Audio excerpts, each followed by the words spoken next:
When we settle into the stillness of evening, when the air grows gentle and the mind begins to soften its grip on the day, there is a unique opportunity to notice the quiet ways our body guides us. For most of our lives, we live in a world that has taught us to name only 5 senses.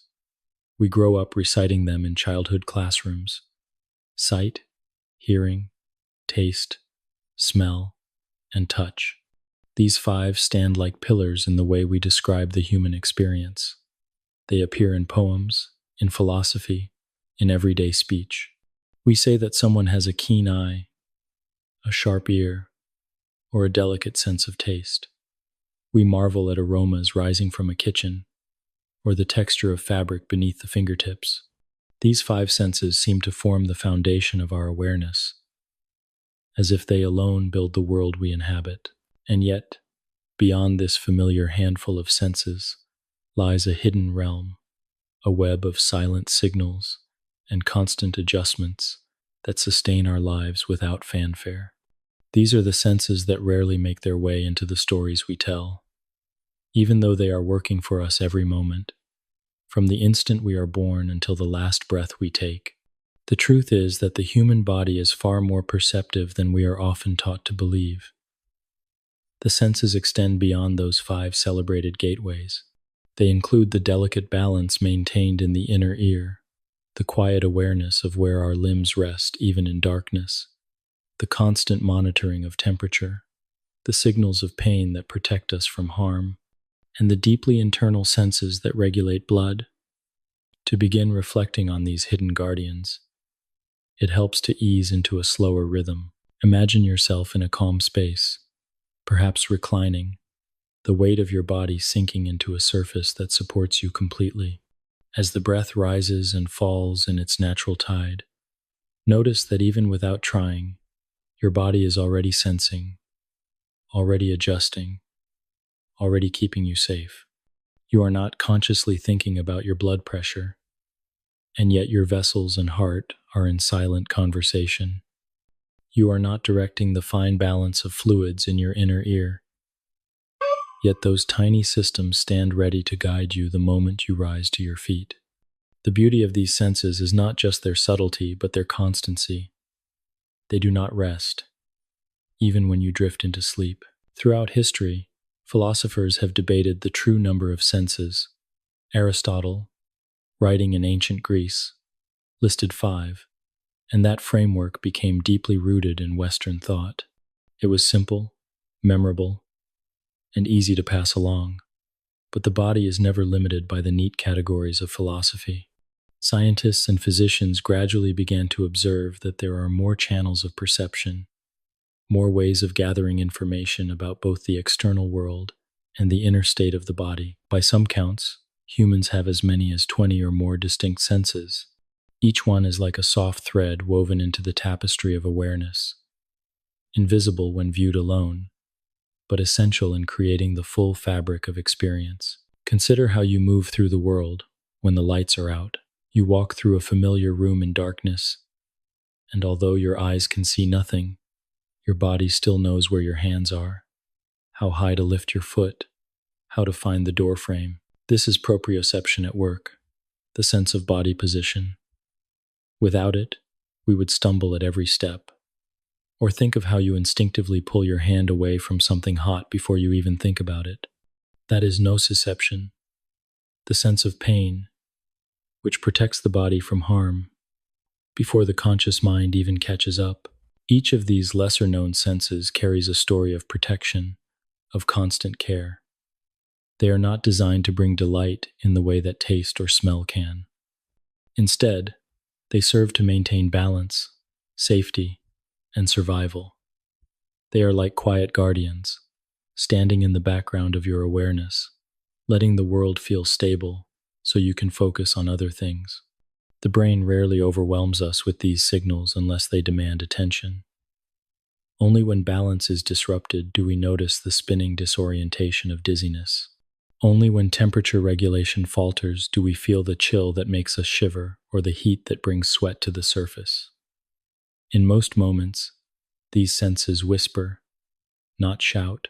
To reflect on them, is to step into a deeper appreciation of the body as a living orchestra. Each instrument contributes its part, some with bold melodies, others with the faintest harmonies. The five familiar senses play loudly enough to capture our attention, but the softer ones provide structure and rhythm. Without them, the melody would collapse. Balance, temperature, and internal awareness form the silent undercurrent of daily life. There is also something deeply calming in remembering that these senses are always at work. Even as you drift toward sleep, the vestibular system continues to maintain orientation. The heart's baroreceptors continue to measure blood pressure, and chemoreceptors continue to adjust your breathing. You may let go of conscious control, but your body does not. It carries on, tireless in its care. In a sense, falling asleep is not the end of awareness, but a passing of the torch, from the conscious mind to the quiet senses that never stop keeping you alive. As you rest in this thought, you may notice how these reflections soften the sharpness of the day. The body is not fragile, though it often feels that way. It is instead resilient, built with layer upon layer of guardianship. The senses you did not know you had are perhaps the most important ones of all, for they are the ones you depend upon without even noticing. They ask for no recognition, and yet they shape every moment of existence. In the chapters that follow, we will explore them one by one, moving gently from balance to body awareness, from the sense of temperature to the sense of pain, and further inward to the signals that regulate breath, heartbeat, and hunger. Along the way, we will also reflect on the boundaries of sensation, how senses overlap, and how the brain weaves them into the seamless experience of being alive. The journey is not one of urgency, but of quiet discovery, like walking slowly through a familiar forest and noticing new details each time. For now, as we close this gentle invitation, let the thought rest within you that your body knows more than you realize. It perceives, adjusts, and sustains without demanding attention. This quiet orchestra plays for you every hour, every day, and it does not ask to be applauded. All that is required is to allow yourself to be carried, to let go into its care, and to drift into the calm awareness that you are, in every sense, supported. 2. The classic 5. When most of us first learn about the senses, we are told that there are 5. It is an idea so deeply woven into culture that it seems unquestionable, as if nature itself had chosen this number for its symmetry and simplicity. Sight, hearing, taste, smell, and touch.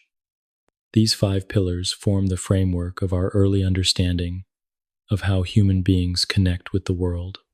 They are repeated in childhood lessons, in poetry, in philosophy, and even in the ordinary language of everyday life. We speak of seeing clearly, not only with the eyes, but with the mind. We describe hearing as a sign of attentiveness, tasting as a mark of refinement, smelling as a cue for memory, and touching as a symbol of closeness. These 5 senses, in their familiarity, are the bridge between the inner self and the outer world. Among them, vision often feels the most dominant. The human eye captures light, bends it through a delicate lens, and casts it upon a thin sheet of tissue at the back of the eye called the retina. There, countless cells wait to respond, some shaped like tiny rods that are sensitive to dim light, others like cones tuned to the colors of the spectrum. These cells convert light into electrical impulses, which travel along the optic nerve and enter the brain. Within fractions of a second, the world around us becomes a picture filled with color, form, and motion. For many people, vision is the sense most closely tied to perception itself. When something is clear, we say we see it. The reliance on eyesight is so deep that losing it is often imagined as one of the greatest disruptions a person could face. Yet vision is only one instrument in the larger orchestra of senses. Hearing provides a different kind of connection, one built on rhythm, vibration, and tone. In the quiet air around us, Sound travels invisibly as waves of pressure. These waves enter the outer ear, move down the ear canal, and reach the delicate eardrum. With each vibration, the eardrum trembles, and its movement is passed on to three tiny bones, the smallest in the human body, known as the hammer, the anvil, and the stirrup. These bones amplify the vibration and send it into the coiled chamber of the inner ear called the cochlea. Inside the cochlea, fluid ripples along fine membranes, brushing against microscopic hair cells that bend with the motion. Each hair cell is tuned to a particular frequency, so that the full range of sound, from the lowest rumble to the highest note, is mapped across the cochlea. The bending of these hairs generates electrical signals that travel to the brain, where they become music, language, or the sound of a loved one's voice. Hearing surrounds us even in darkness, guiding us when vision fades. It connects us to others across distance and allows us to detect danger, to recognize comfort, and to sink into the soothing rhythm of sound itself. Taste offers a more intimate kind of sensation. To taste is to let the world enter the body, to dissolve tiny molecules in the moisture of the mouth and allow them to interact with specialized cells on the tongue. These cells gather in clusters known as taste buds, which detect the 5 basic tastes: sweet, sour, salty, bitter, and umami. Sweetness signals the presence of energy-rich sugars. Sourness warns of unripe fruit or spoiled food. Saltiness tells us of minerals essential for survival. Bitterness can act as a warning against toxins, while umami, a savory depth, reveals the proteins that build our bodies. Each taste is carried along nerves to the brain, where they are combined with the sense of smell to create the complex experience of flavor. Taste by itself is simple, but paired with the aromas that drift upward from food, it becomes layered and rich. A strawberry, for example, owes its sweetness to sugar sensed on the tongue, but its distinctive flavor is mostly detected through the nose. That is why food seems dull and flat when the sense of smell is blocked by a cold. Taste, though modest in range, becomes extraordinary when joined with other senses. Smell, or olfaction, is perhaps the most evocative of all. When airborne molecules drift into the nose, they dissolve in a thin layer of mucus high inside the nasal cavity. There, they meet receptors on specialized sensory cells. Each receptor is like a lock, waiting for the right molecular key. When a match is made, the receptor fires, and its signal is sent directly to the olfactory bulb of the brain. From there, the information travels not only to areas of conscious recognition, but also to regions linked with memory and emotion. This is why a single scent can unlock the past with such clarity, carrying us instantly back to childhood kitchens, gardens, or distant places. Unlike vision and hearing, which pass first through the brain's sensory relay stations, smell connects more directly to these deep emotional centers. It is primal and immediate, reaching into layers of experience that words cannot fully capture. Touch, the final member of the classic 5, is the most widespread. Unlike sight or hearing, which are concentrated in the eyes and ears, touch is distributed across the skin, the body's largest organ. Embedded within the skin are receptors tuned to different forms of stimulation, some sensitive to pressure, some to vibration, some to fine textures, and others to heat or cold. The fingertips are especially dense with these receptors, which is why they are so finely attuned to detail. Through touch, we explore the solidity of objects, the softness of fabric, the warmth of another hand. Touch is also closely tied to comfort and connection. A gentle embrace, a reassuring hand on the shoulder, or the feeling of soft bedding can soothe the nervous system in ways that words cannot. It is both protective, warning us of pain when surfaces are sharp or hot, and nurturing, offering reassurance when contact is kind. Together, these 5 senses form the surface of our awareness. They shape the way we describe our world and define the boundaries of experience in daily life. They are the senses we are most conscious of, and they dominate the language we use to talk about perception. Yet they are only the beginning. Beneath them lies a network of other senses, less familiar but just as vital, guiding the body through space, regulating balance, and maintaining the quiet constancy of life within. The five senses may stand like visible peaks of a mountain range, but the hidden valleys and ridges beneath are just as essential in shaping the whole. When we honor the five familiar senses, we set the stage for deeper exploration. They remind us that perception is multifaceted, that the brain is capable of transforming invisible waves, fleeting molecules, and tiny touches into a living experience of reality. But they also invite us to look beyond, to consider what else the body perceives without our awareness. The light that fills our eyes, the sounds that stir the air, the flavors and scents that bring delight, and the textures that give shape to the world are only part of the story. Beyond them lies a quieter collection of senses, ones we did not name in childhood but which hold us upright, keep us safe, and remind us, in their silent way, that life is always more than it seems. 3. What defines a sense? To understand what it truly means to speak of a sense, we must step quietly back and consider the essence of perception itself. At first glance, a sense appears simple. It is a way of receiving information, a channel between the outside world and the inner life of the body. When light strikes the eyes, when sound stirs the ear, when molecules reach the nose or tongue, when pressure touches the skin, we know we are sensing.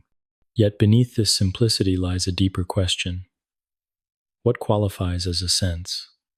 Is it limited to those familiar five, or does it include the many other ways the body takes in knowledge, many of which rarely reach our conscious mind? Scientists, philosophers, and physicians have long struggled with these questions. In the ancient world, thinkers like Aristotle defined five senses, each linked to an organ and a distinct kind of perception. That neat framework endured for centuries, shaping how generations understood the human body. But modern science, with its careful observations of nerves, receptors, and chemical signals, has shown that the human sensory world is far richer. The brain receives streams of information not only from eyes, ears, nose, tongue, and skin, but also from within the muscles, the joints, the organs, and even the bloodstream itself. If we define a sense as any specialized system that provides the brain with information about the state of the body or the world, then five is far too few. In this light, a sense is less about the poetic categories we inherit from tradition and more about the physiological machinery of perception. A sense requires a receptor, a specialized structure that can detect a certain kind of change. It also requires a pathway, nerves that carry the signal toward the central nervous system. Finally, it requires the brain's ability to interpret that signal, weaving it into the wider fabric of awareness. By this definition, the receptors in the inner ear that detect rotation and movement are no less a sense than the rods and cones of the eye. The stretch receptors in muscles that tell us where our limbs rest are no less a sense than the taste buds of the tongue.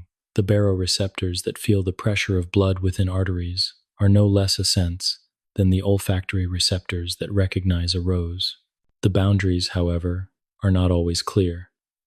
Some scientists prefer to count broadly, grouping many experiences together as aspects of the familiar five. Others separate them more finely, naming each distinct mechanism as a sense in its own right.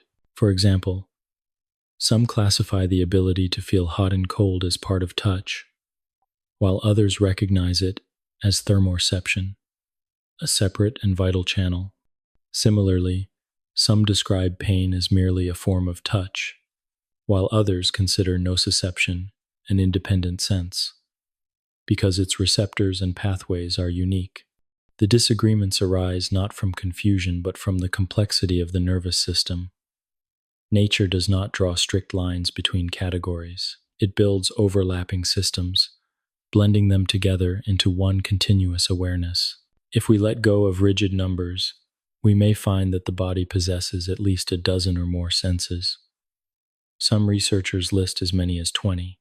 Among them are balance, proprioception, pain, temperature, thirst, hunger, and the perception of internal chemistry such as oxygen levels or blood sugar. There are even senses of time within the body, orchestrated by circadian rhythms. What matters is not the exact tally, but the recognition that the human being is far more finely tuned than the old framework suggests. To explore what defines a sense is also to recognize the difference between conscious and unconscious perception. We are aware of sights and sounds, but we rarely notice the subtle signals that regulate breathing or the quiet tug of muscles that keep us standing upright. Yet both are senses. The body does not wait for awareness to act. It gathers information constantly and often responds before the conscious mind even knows what has happened. A hand withdraws from heat before the pain is registered fully. The heart speeds up before the thought of fear arises.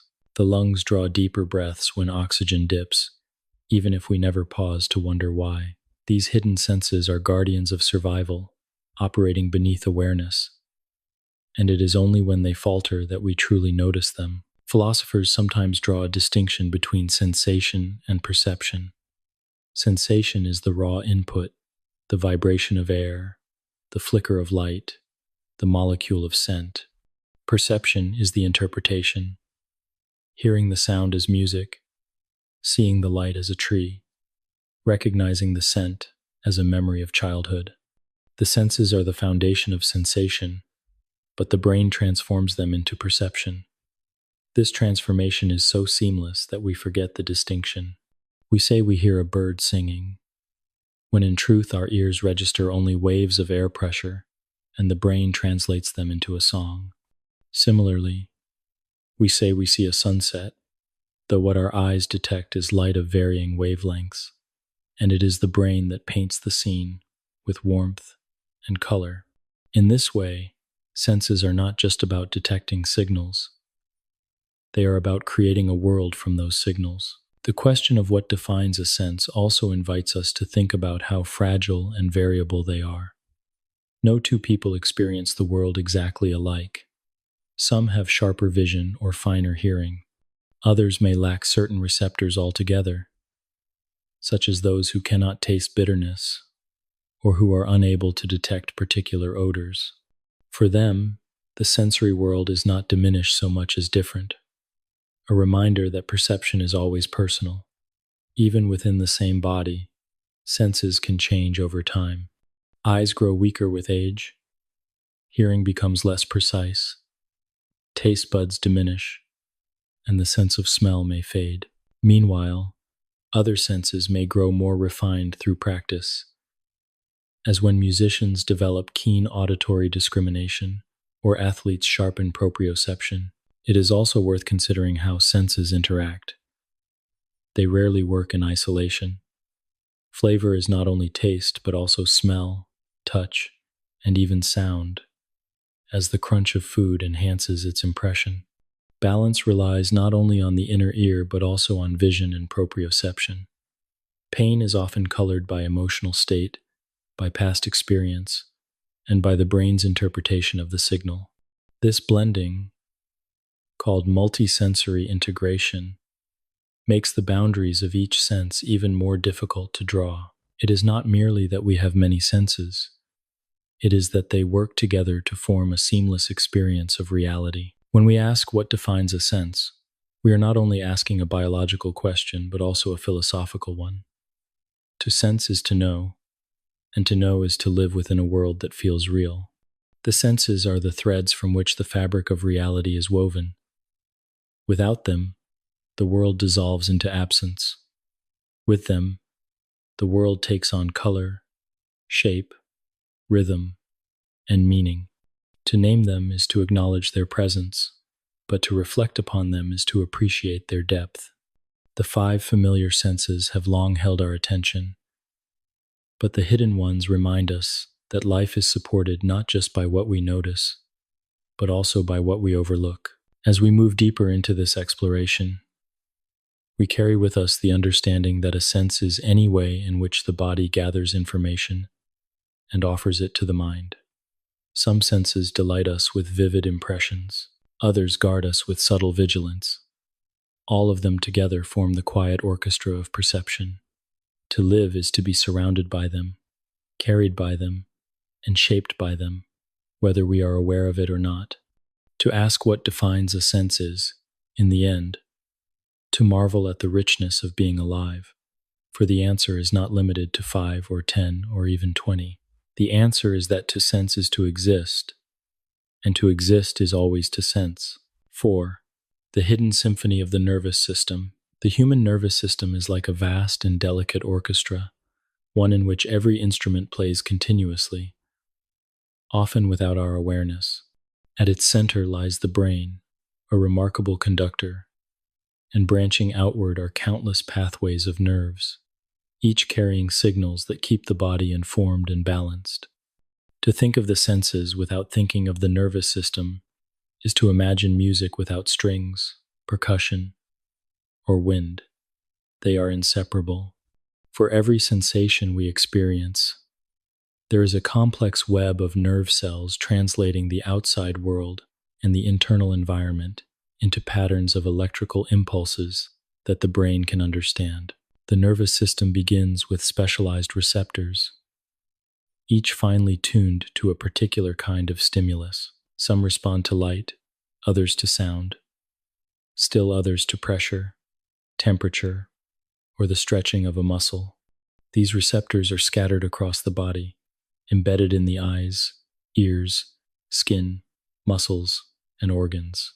Each one is like a musician playing a single note, seemingly simple on its own, but when joined together with billions of others, it creates a living symphony. The signals travel along nerve fibers, racing at astonishing speeds, sometimes faster than a lightning strike, until they reach the spinal cord and brain.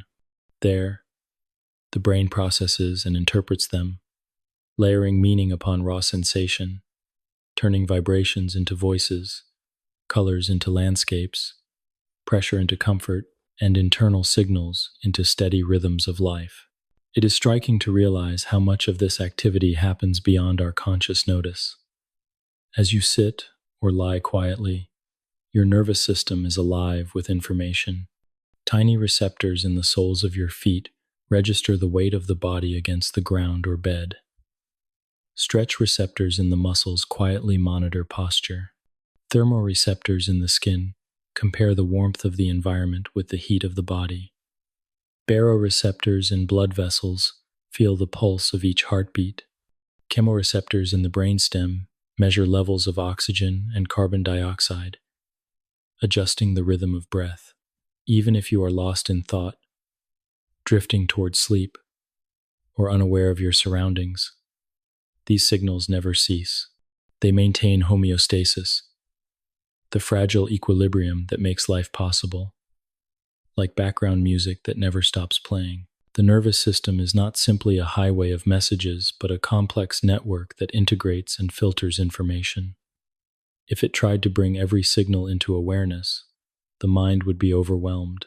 Instead, the brain decides, moment by moment, which information rises into consciousness and which remains beneath the surface. This selective attention allows us to focus on the rustle of leaves in the wind while ignoring the constant pressure of clothing against our skin. It lets us enjoy the taste of a meal without being flooded by the constant awareness of blood moving through our veins. This filtering is not a failure of perception, but a triumph of efficiency. The nervous system protects us from sensory overload, preserving clarity amid the constant flood of input. Every sense has its pathway through this symphony. Vision follows the optic nerves, reaching the occipital lobe at the back of the brain. Hearing travels along the auditory nerve, winding its way to the temporal lobes. Touch, temperature, and pain signals climb through the spinal cord, branching into the somatosensory cortex of the parietal lobes. Balance information from the inner ear finds its way to both the cerebellum and the vestibular nuclei, areas specialized in coordination. Proprioceptive signals from muscles and joints flow through the spinal cord, adding to the brain's internal map of the body. The interoceptive senses, those monitoring hunger, thirst, and the state of organs, arrive in regions like the insula, a part of the brain that quietly translates body state into subtle feelings. To think of this arrangement as a symphony is to recognize its harmony. Just as no orchestra can rely on a single instrument, no human experience depends solely on one sense. The nervous system integrates them, weaving vision with balance, touch with proprioception, smell with taste. When you walk across uneven ground, your brain draws from sight, vestibular signals, and proprioception all at once, aligning them into one seamless movement. When you savor a piece of fruit, the taste buds register sweetness, the nose adds aroma, the tongue notices texture, and even the sound of biting adds to the impression of freshness. The senses are not soloists, but members of a larger ensemble, their contributions blended into a single stream of awareness. There is also rhythm in the way the nervous system functions. Electrical impulses, called action potentials, move like pulses of energy, firing in waves across the membranes of neurons. Each neuron communicates with the next across a synapse, where chemical messengers leap the tiny gap, binding to receptors on the receiving cell and carrying the signal onward. Billions of these exchanges occur every second, like the steady beat of percussion, each one necessary for the song of perception. Though invisible, this rhythm forms the background of consciousness itself. Without it, there would be no awareness, no sense of self, no perception of the world. The nervous system is remarkable not only in its activity but also in its adaptability. When receptors are lost, the system compensates. When signals are disrupted, new pathways can sometimes form. After injury, the brain can reorganize, assigning new meaning to remaining inputs. This capacity for change is called plasticity, and it is part of what makes the nervous system resilient. It ensures that the symphony can continue even if some instruments fall silent. A blind person may develop heightened hearing or touch. A person who loses a limb may continue to sense its presence through the brain's lingering map, a phenomenon known as phantom sensation. These examples reveal that the nervous system is not fixed but dynamic, always reshaping itself to maintain harmony. Yet, like any symphony, the nervous system is also delicate. Too much input can overwhelm it, leading to fatigue or stress. Too little can starve it, as in sensory deprivation, where the absence of signals creates disorientation. Diseases that damage nerves or disrupt their pathways can alter perception in profound ways. Still, even in these conditions, the nervous system shows its endurance, often finding ways to adjust, to retune itself, to continue the music of life. When we pause to consider the nervous system in this way, as a hidden symphony, we gain a deeper appreciation for its constant work. Every sensation you have ever known, every memory shaped by sight, every comfort delivered by touch, every warning whispered by pain, every rhythm of breath and heartbeat, each has been carried on the silent current of nerve impulses. It is easy to take this for granted, because it never stops and never demands attention. But when we slow down and reflect, we realize that the nervous system is perhaps the most faithful companion of all, tirelessly conducting the orchestra of being alive. As you rest with this thought, notice how your body feels in this very moment. Though you may not be aware of each detail, your nervous system is. It is measuring, adjusting, responding, and balancing. It is listening to signals you cannot hear, translating them into steady rhythms of survival. This symphony plays on, whether or not you pay attention. And in that knowledge lies a kind of comfort, that life itself is carried on by an orchestra within, a harmony of senses, neurons, and signals, playing the music of existence softly, without end. 5. Balance. The vestibular system. There is a quiet sense that works tirelessly in the background, one that rarely demands attention until it falters. It is the sense of balance, orchestrated by the vestibular system, a hidden network nestled deep within the inner ear. Without it, the world would tilt and sway uncontrollably. Every step would feel uncertain, and even the simple act of standing still would require enormous effort. Yet when it functions smoothly, it does so invisibly, giving us the gift of stability, orientation, and confidence in movement. This sense is not one we often think of, for it does not present itself with vivid colors, pleasing tastes, or memorable sounds. Instead, it works in silence, ensuring that we can move through the world with grace and safety. The vestibular system resides in the inner ear, alongside the delicate spirals of the cochlea, which allow us to hear. While the cochlea translates vibrations into sound, the vestibular system translates motion into balance. It is made up of fluid-filled structures known as the semicircular canals and the otolith organs, each finely tuned to detect a different aspect of movement.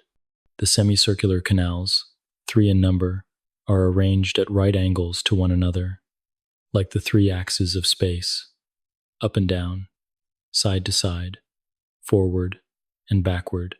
Within each canal, fluid moves when the head turns, and tiny hair-like cells bend with the flow, sending signals to the brain about the direction and speed of rotation. The otolith organs, the utricle and saccule, detect linear movements and the pull of gravity. They are lined with hair cells weighted down by tiny crystals called otoconia, and when the head tilts or the body accelerates, the crystals shift, bending the hair cells and informing the brain of the change. Together, these structures provide a constant report on the body's position in space. This information does not exist in isolation. The signals from the vestibular system merge with input from vision and proprioception, creating a seamless map of orientation.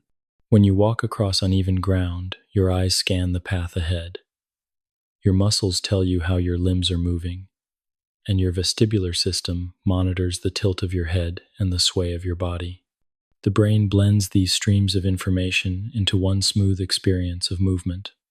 It happens so quickly and with such precision that you rarely notice it. Only when the system is disrupted by illness, by injury, or even by spinning in circles too quickly, do you realize how essential it is.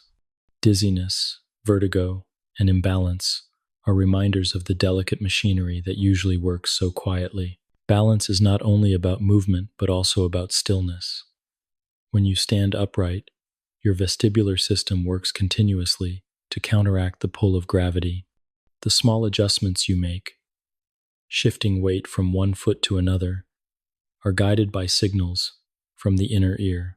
Even when you think you are standing perfectly still, your body is making countless tiny corrections, each one invisible to your awareness.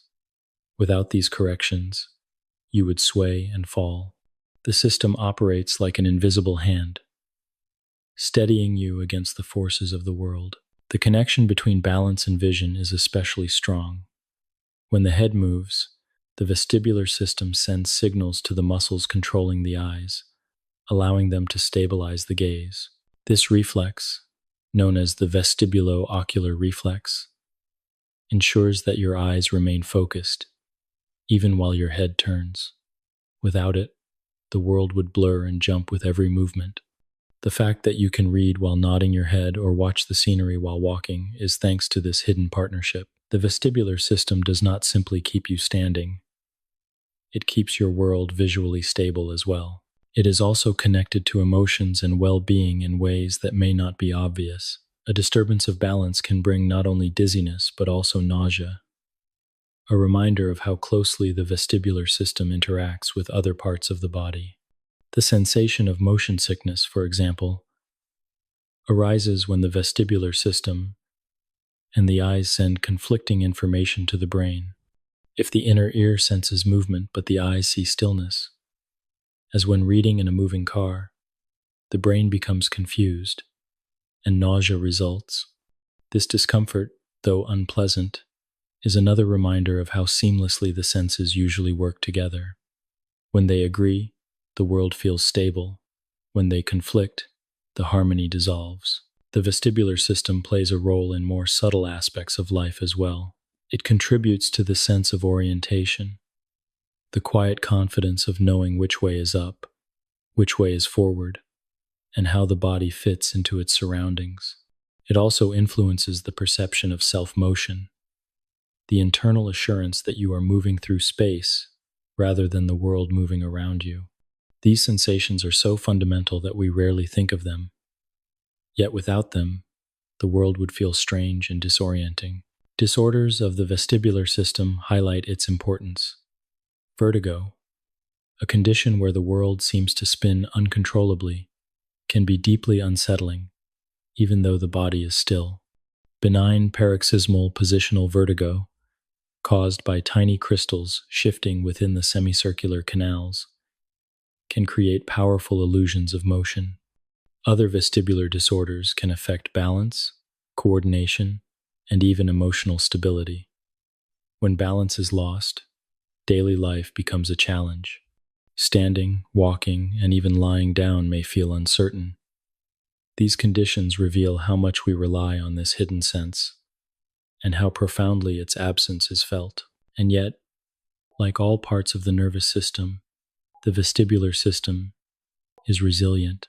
Through exercises and adaptation, the brain can sometimes recalibrate, learning to rely more on vision and proprioception when vestibular input is disrupted. This adaptability is a quiet testament to the flexibility of the human body. Just as an orchestra can adjust when one instrument falters, the nervous system can retune itself to maintain harmony. Reflecting on the vestibular system is an invitation to appreciate the unnoticed. Every step you take, every turn of the head, every moment you remain upright, is a gift of this hidden sense. It does not ask for recognition, yet it is always present, steadying you against gravity, guiding you through motion, and ensuring that the world remains still in your eyes, even as your body moves. In this way, balance is not only a physical state, but also a metaphor for the quiet stability that underlies all of life. It is the unseen hand that keeps us upright, the silent guardian that allows us to move with confidence. As you let this thought settle, imagine the gentle movement of fluid in the inner ear, the tiny crystals shifting, the hair cells bending, the signals flowing to the brain. These processes continue every moment of your life, invisible, yet indispensable. They are part of the great hidden symphony that sustains you. One more voice in the chorus of senses that together create the experience of being alive.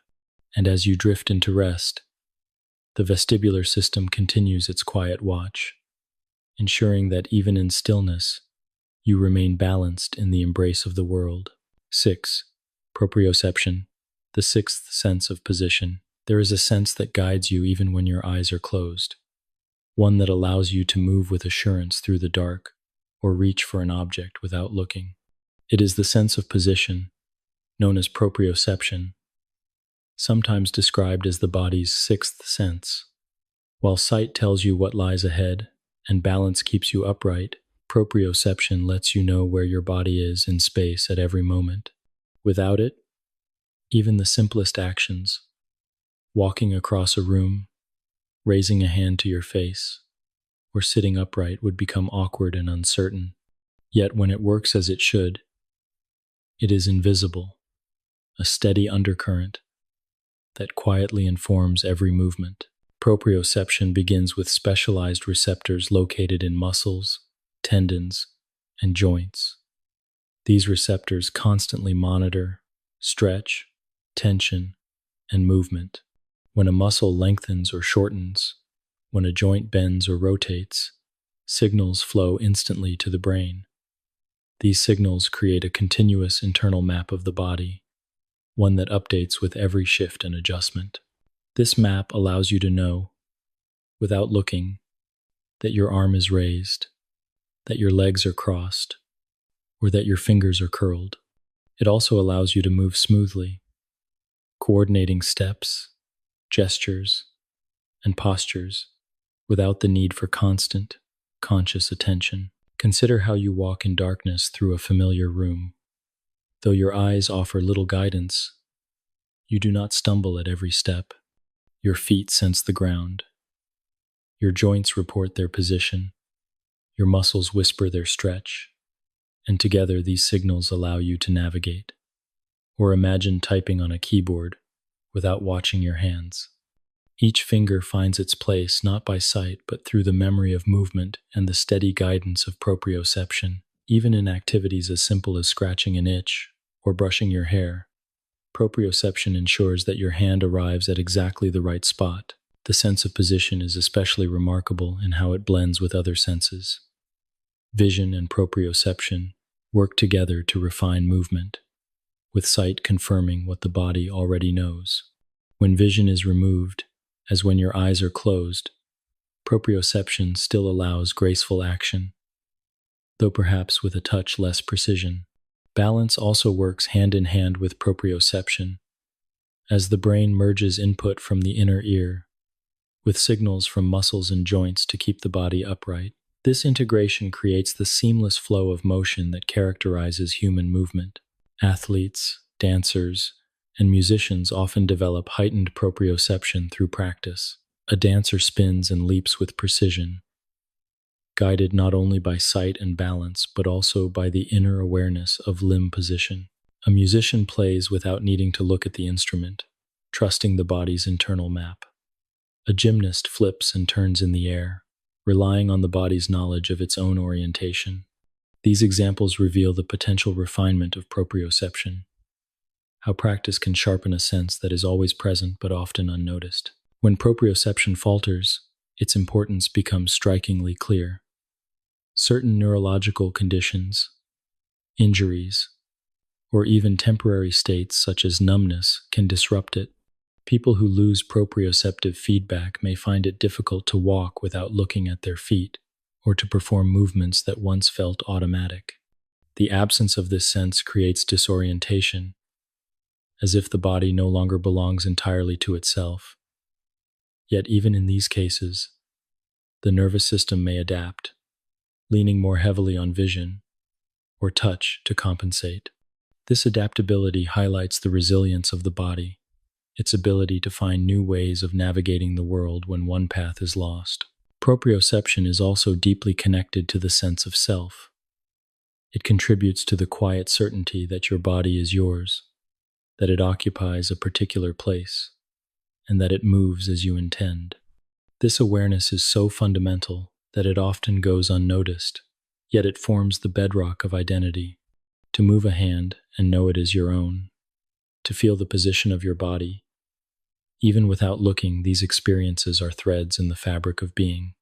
Without them, the sense of embodiment becomes fragile. There is also a meditative quality in reflecting on proprioception. When you close your eyes and become still, you can notice the way your body rests in space. The position of the head, the curve of the spine, the bend of the knees, all are known, even in darkness. This awareness is quiet, subtle, and grounding. It is the body speaking to itself, reminding you that you are here, that you occupy space, that you exist in form as well as in thought. In this way, proprioception is not only a physiological mechanism, but also a gentle affirmation of presence. Everyday life offers countless examples of this hidden sense at work. Driving a car, you know where the pedals are beneath your feet without looking. Carrying a tray of glasses, you adjust your balance and grip unconsciously, guided by signals from muscles and joints.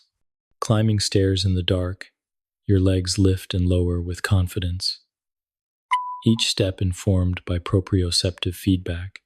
Even lying down, Proprioception tells you the position of your arms and legs, the tilt of your head, the angle of your body.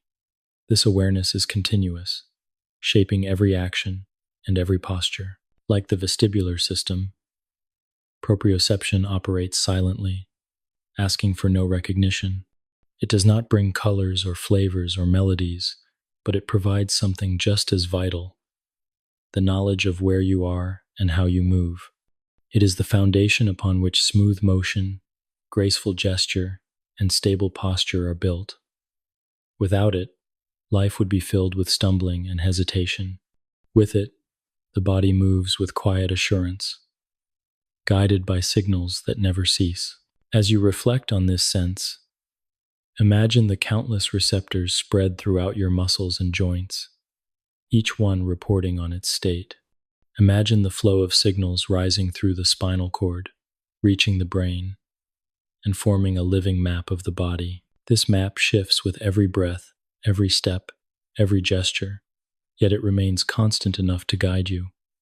It is the unseen landscape of the self, carried within, shaping every moment of movement. To appreciate proprioception is to appreciate the quiet wisdom of the body, the way it knows itself without sight, without touch, without sound. It is a reminder that awareness is not only in the mind but also in the flesh, in the muscles that stretch, the joints that bend, and the tendons that pull. It is a sense that whispers rather than shouts, but its message is always clear. You are here, you are whole, and you are moving through the world with a steady grace that belongs entirely to you. 7. Thermoreception, the sense of temperature.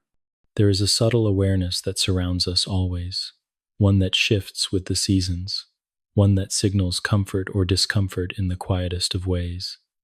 It is the sense of temperature, known as thermoreception.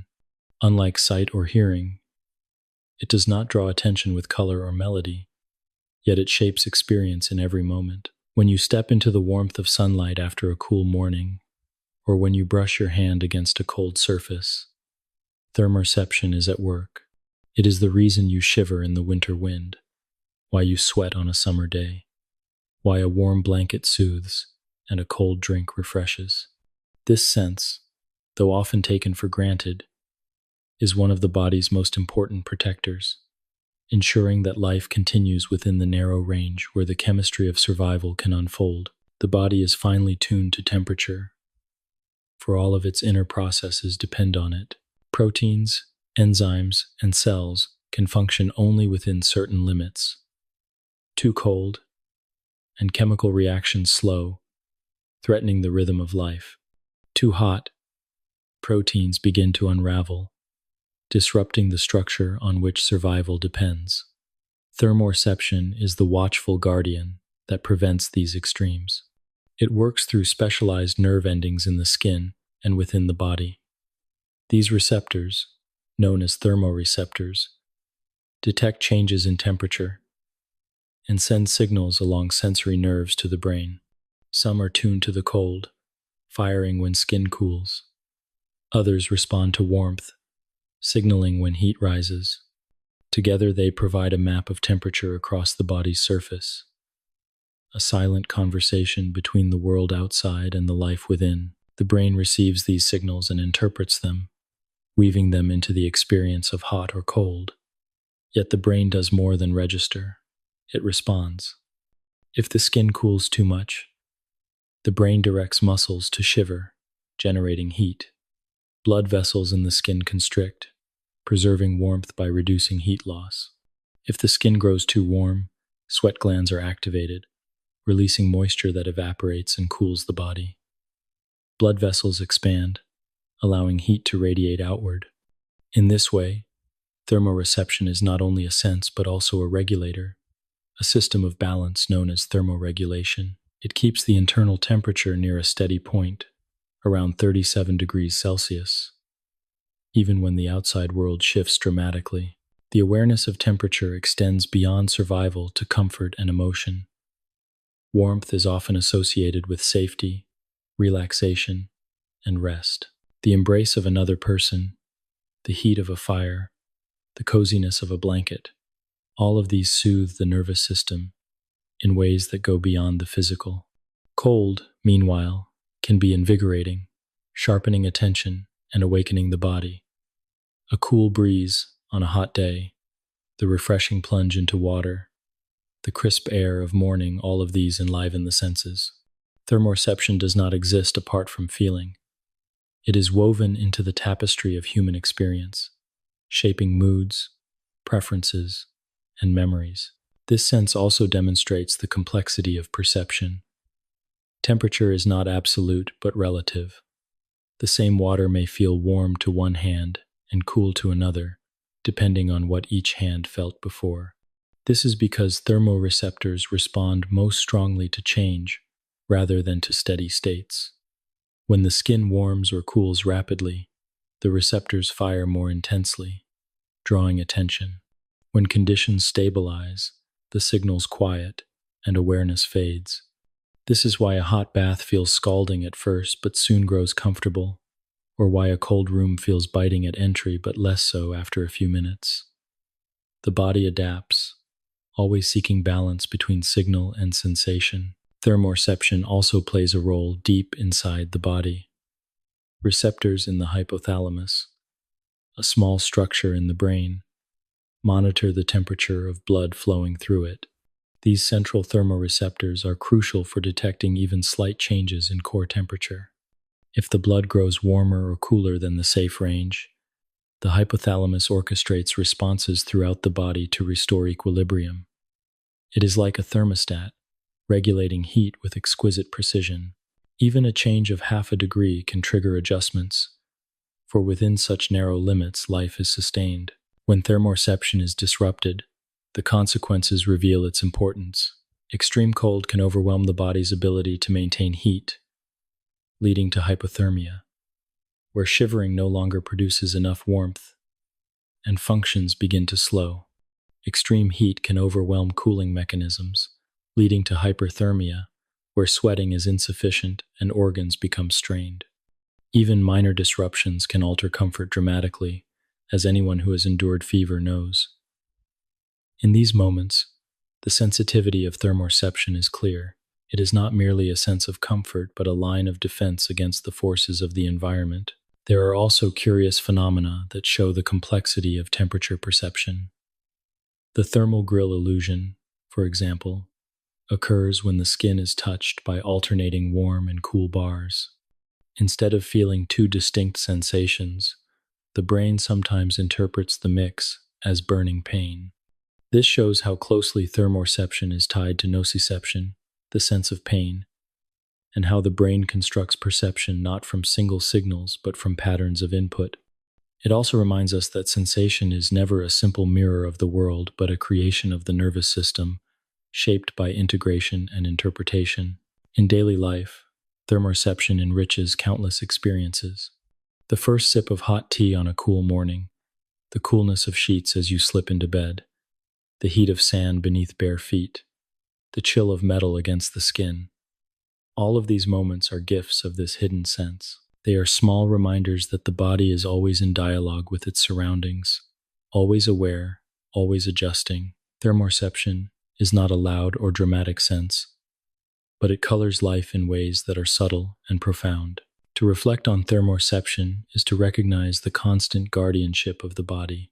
It is to realize that even as you rest, your skin and your brain are monitoring the warmth of the air, the temperature of the blood, the balance of heat within and without.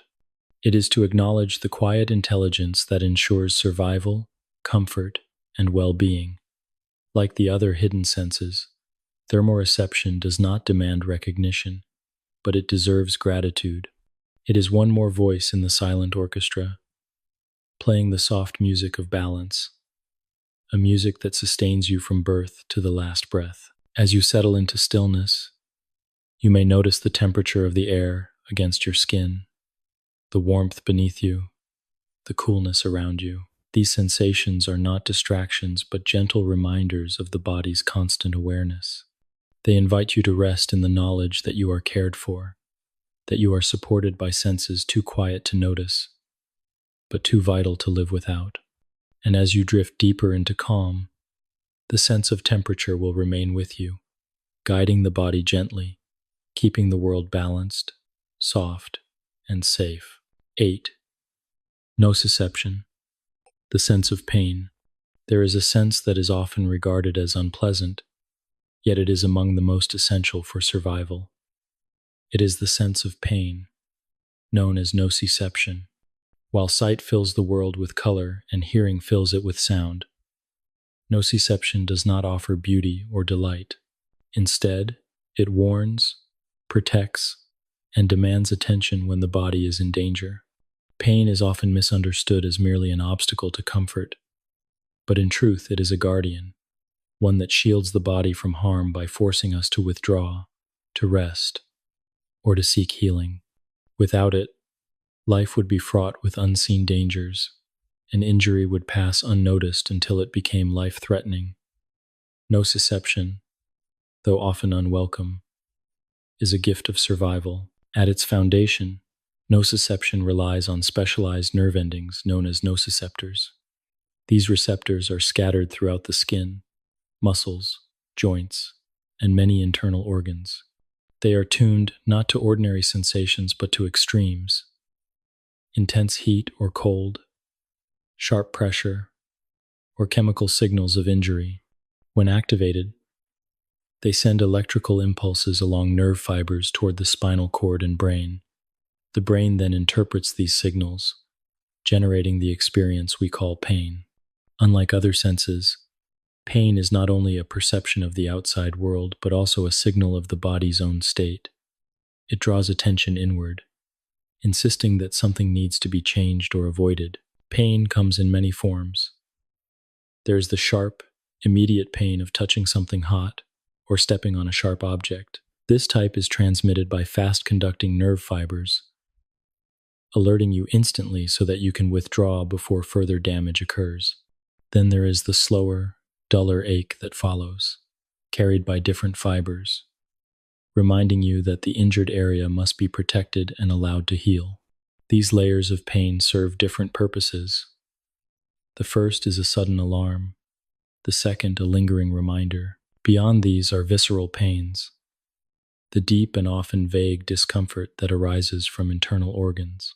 Unlike the precise pain of a cut or bruise, visceral pain may spread or be difficult to localize, as in the dull ache of indigestion or the pressure of a headache. Each type of pain has its role in signaling and guiding behavior.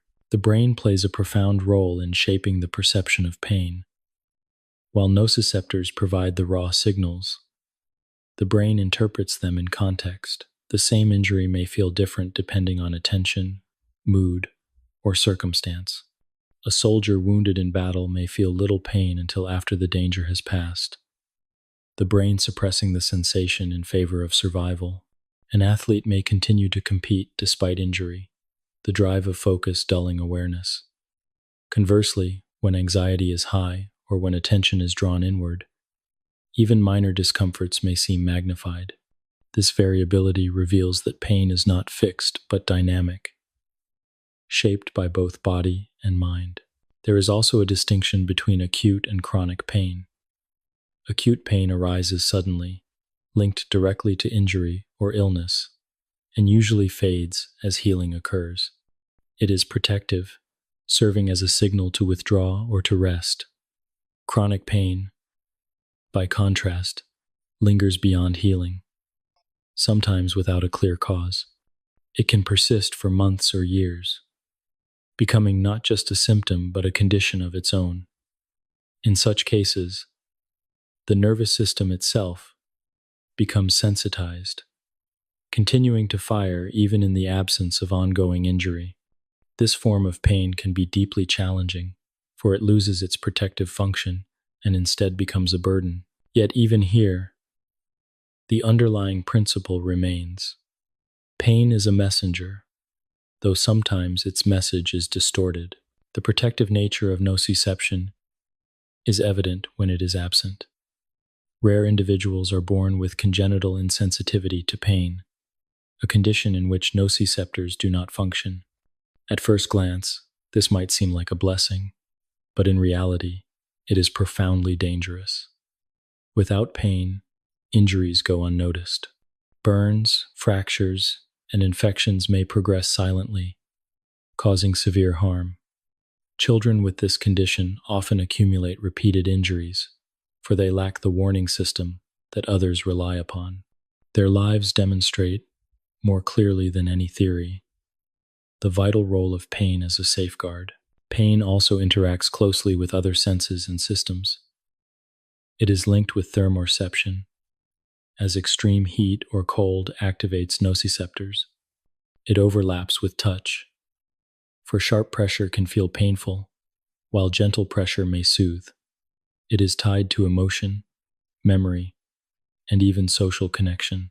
Studies show that social rejection activates some of the same brain regions as physical pain, suggesting that the sense of pain extends beyond the purely physical into the realm of human experience.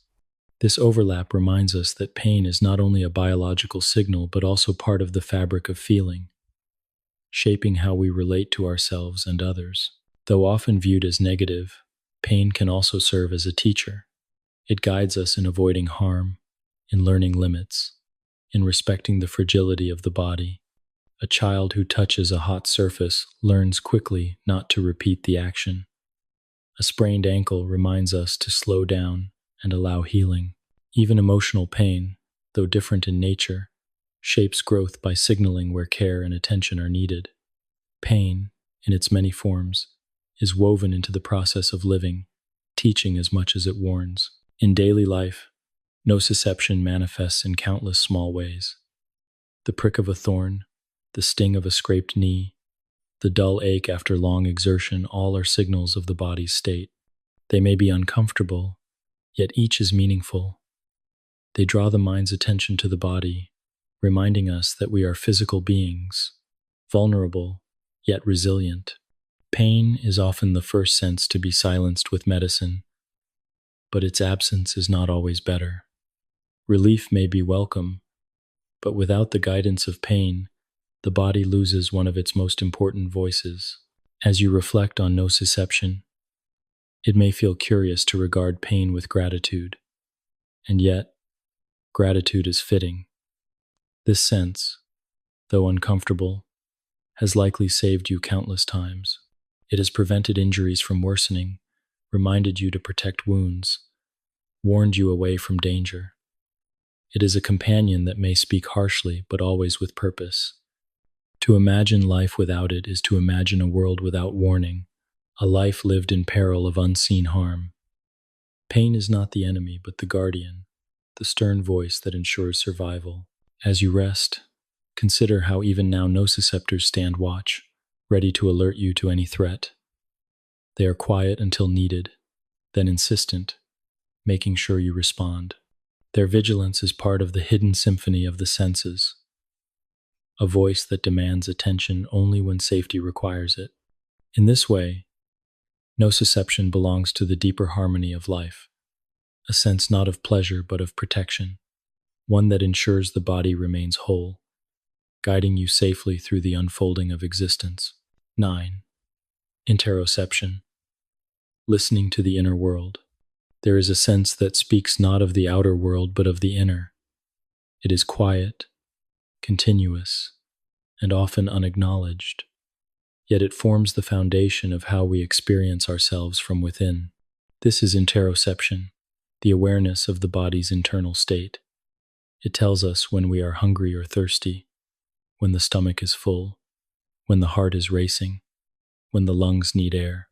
It informs us of fatigue, of warmth spreading through the chest, of tension gathering in the gut. Interoception is less about the environment beyond us and more about the landscape within. It is the steady whisper of the body reminding us of its needs, its rhythms, and its balance. The signals of interoception arise from specialized receptors scattered throughout the organs and tissues of the body. Stretch receptors in the stomach measure fullness. Chemoreceptors in the blood vessels detect levels of oxygen, carbon dioxide, and nutrients. Pressure receptors monitor the flow of blood, Nerve fibers carry these messages upward through the spinal cord and vagus nerve, reaching the brain where they are interpreted. One region in particular, the insular cortex, is central to this interpretation. It acts as a hub, integrating internal signals into a unified sense of bodily state. From this arises the quiet awareness that you are thirsty, that your breathing is labored, that your heart is calm or racing. Unlike the vivid experiences of sight or sound, interoception often stays beneath consciousness, surfacing only when attention is needed. You rarely think about your heartbeat unless it quickens. You rarely notice your stomach unless it rumbles or aches. You do not count each breath, but when the air feels thin or the pace of life accelerates, the need for breath rises into awareness. This is the rhythm of interoception, constant in background, occasional in foreground, guiding behavior gently but firmly. The role of interoception extends beyond simple awareness to regulation. The brain uses these internal signals to maintain homeostasis, the delicate balance of life. When the body signals thirst, behavior shifts toward seeking water.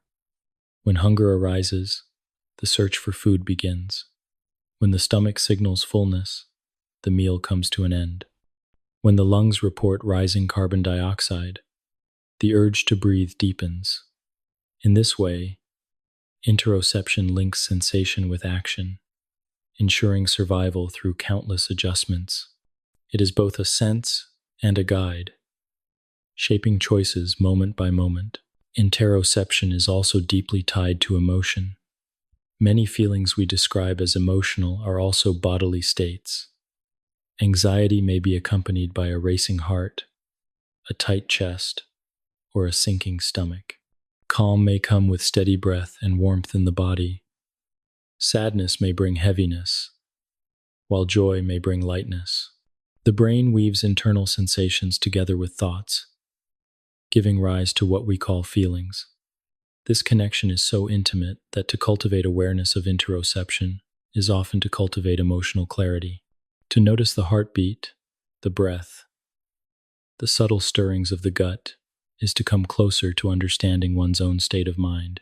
This link is why practices such as meditation, yoga, and breath work often emphasize tuning into the body. By directing attention inward, they strengthen awareness of interoceptive signals, creating a clearer sense of balance and presence. To notice the rise and fall of the breath, to feel the subtle movement of the abdomen, to observe the flow of warmth or coolness. These practices quiet the mind by anchoring it in the rhythms of the body. They also highlight the truth that interoception is not separate from consciousness but woven into its very fabric. When interoception falters, its importance becomes more apparent. Some individuals have difficulty perceiving internal signals clearly, a condition known as reduced interoceptive awareness. They may struggle to recognize hunger or thirst until the need becomes severe. They may not notice rising anxiety until it overwhelms them. Others may experience heightened interoception, where internal signals are amplified, leading to discomfort or distress at sensations most would overlook. Both extremes reveal that interoception is not only about sensation but also about interpretation, about how the brain makes sense of the body's voice. In medical settings, interoception plays a role in conditions ranging from eating disorders to anxiety and depression. Disruptions in how the body's signals are interpreted can affect appetite, mood, and behavior.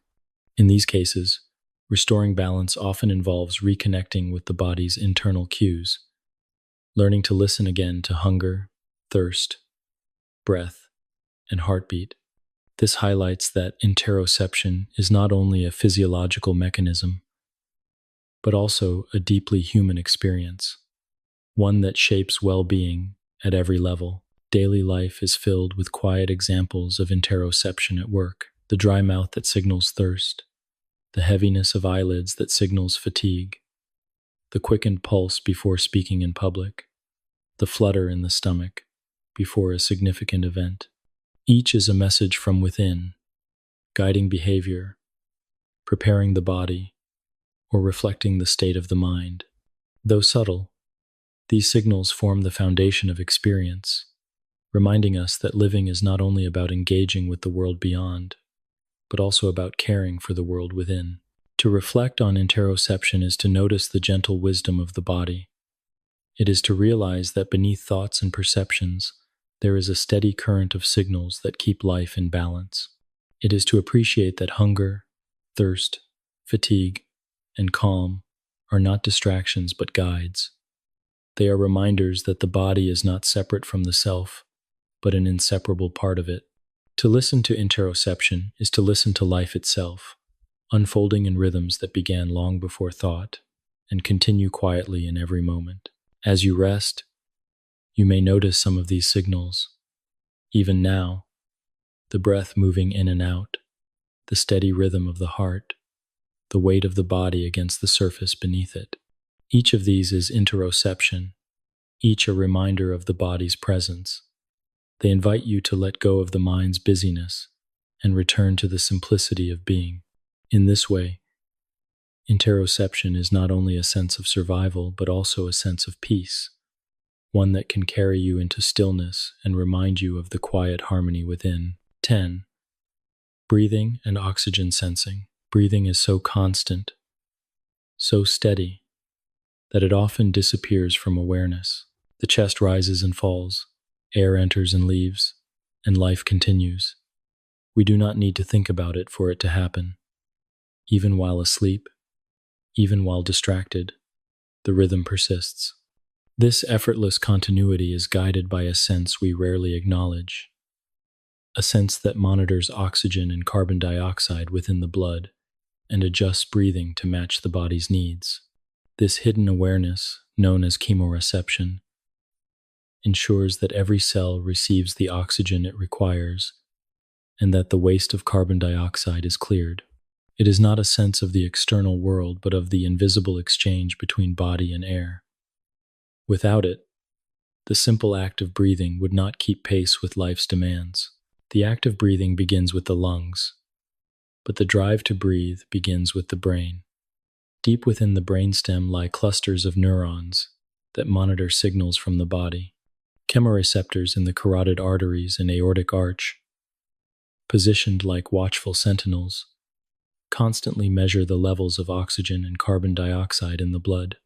When oxygen dips too low or carbon dioxide rises too high, these receptors send urgent signals to the brainstem. In response, the brain increases the rate and depth of breathing, drawing in more oxygen and expelling excess carbon dioxide. When levels return to balance, the rhythm eases. This cycle continues without pause, moment by moment, throughout life. It is remarkable to reflect that every breath you have ever taken has been shaped by this system. The rapid breathing of exertion, the slow breathing of sleep, the held breath of anticipation, all arise from the constant adjustment of chemoreceptors and brainstem centers.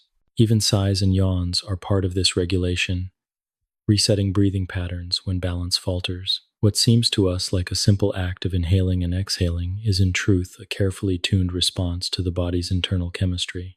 The awareness of breathing can rise into consciousness, though it does not need to.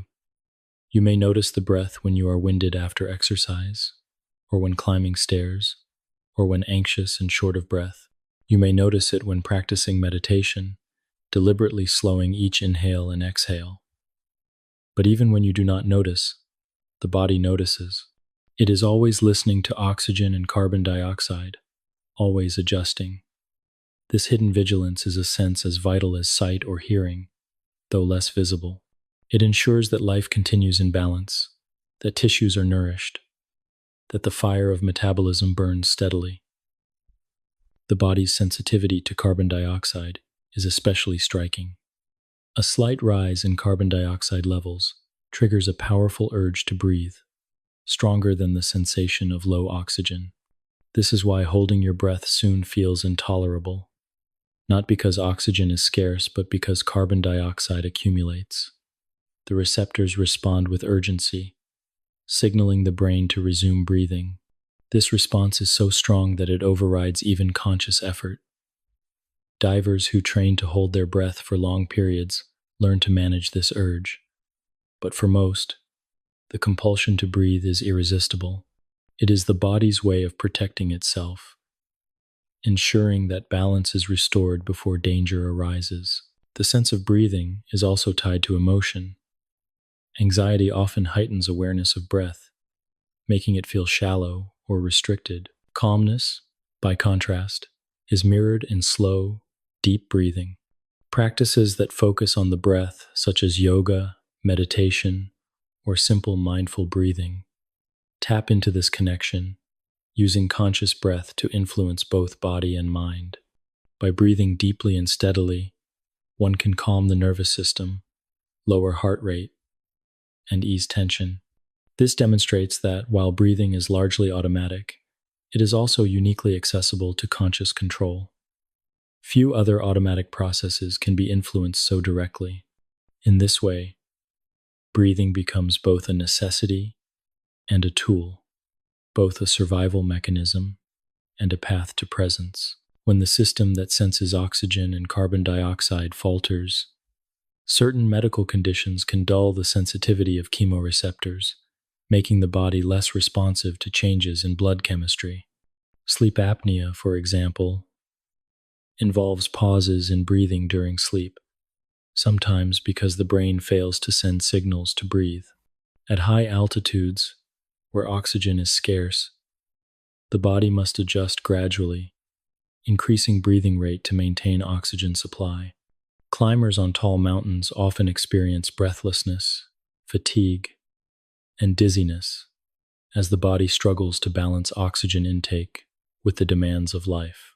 These challenges reveal how finely tuned the system is and how essential its vigilance remains. Even in everyday life, the sense of breathing is a constant presence in subtle ways. The sigh that escapes after a long day, the steady rhythm that rocks a child to sleep, the deep inhale of fresh morning air, all are shaped by this hidden awareness. Every conversation depends on breath, each word carried on exhaled air. Every laugh, every song, every whispered secret is made possible because the body not only breathes, but senses how to breathe. Oxygen enters, carbon dioxide leaves, and the cycle continues without end. To reflect on this sense is to recognize the quiet wisdom of the body. You do not need to tell your heart to beat or your lungs to expand. The body knows. It listens constantly to the blood, adjusting without pause, keeping you alive in every moment. It is a reminder of how deeply life is sustained by hidden processes, how survival depends not only on what you notice, but on what remains unseen. Breathing is both ordinary and extraordinary. Ordinary in its constancy, extraordinary in its necessity. As you rest, you may bring gentle attention to your own breath. Notice the rise of the chest, the fall of the shoulders, the soft movement of air through the nose or mouth. Behind this simple rhythm lies an entire system of sensing and responding, a dialogue between body and air, a balance that has carried you through every moment of life. This awareness can be comforting, for it reveals that you are cared for even when you do not try. Your body is always listening, always adjusting, always guiding the breath that sustains you. In this way, the sense of breathing is more than physiology. It is a thread of continuity, tying every moment together, from the first breath of infancy to the final breath at life's end. It is the rhythm of existence itself, a rhythm sustained by receptors that never rest, by signals that never cease, by a hidden vigilance that ensures survival. To reflect on it is to feel gratitude for the quiet guardianship within, the constant awareness that keeps you alive, one breath after another, in an unbroken chain of life. 11. Blood pressure, awareness. There is a sense that works in silence, one so subtle that it never rises into consciousness. Yet without it, life would be fragile and brief. This is the sense of blood pressure, a form of internal awareness that continuously monitors the flow of blood through arteries and ensures that every organ receives the nourishment it requires. Unlike sight, hearing, or touch, it never captures the imagination in childhood lessons. You will not hear it listed among the senses in school, but it is there, always active, adjusting heartbeat and vessel diameter second by second. This hidden awareness is carried out by baroreceptors, specialized stretch-sensitive nerve endings that dwell in the walls of major arteries. They feel the gentle pressure of blood against the vessel, and through their vigilance, the entire circulatory system is kept in balance.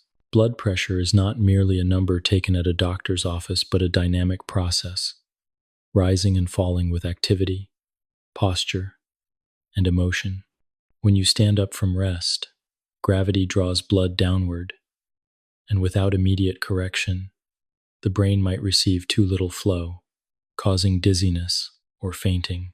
In that instant, baroreceptors in the carotid sinuses and the aortic arch detect the drop in pressure. They send rapid signals to the brainstem, which responds by increasing the heart rate and constricting blood vessels to restore balance. The correction is so swift that you rarely notice it. The sense of blood pressure is not a conscious feeling, but an automatic guardianship, one that protects the brain and body from the forces of gravity and the demands of change. The communication between baroreceptors and the brain is constant. With each heartbeat, signals travel along nerves such as the glossopharyngeal and vagus, reaching centers in the medulla that regulate the cardiovascular system. These centers adjust the balance between the sympathetic and parasympathetic branches of the autonomic nervous system, increasing or decreasing activity as needed.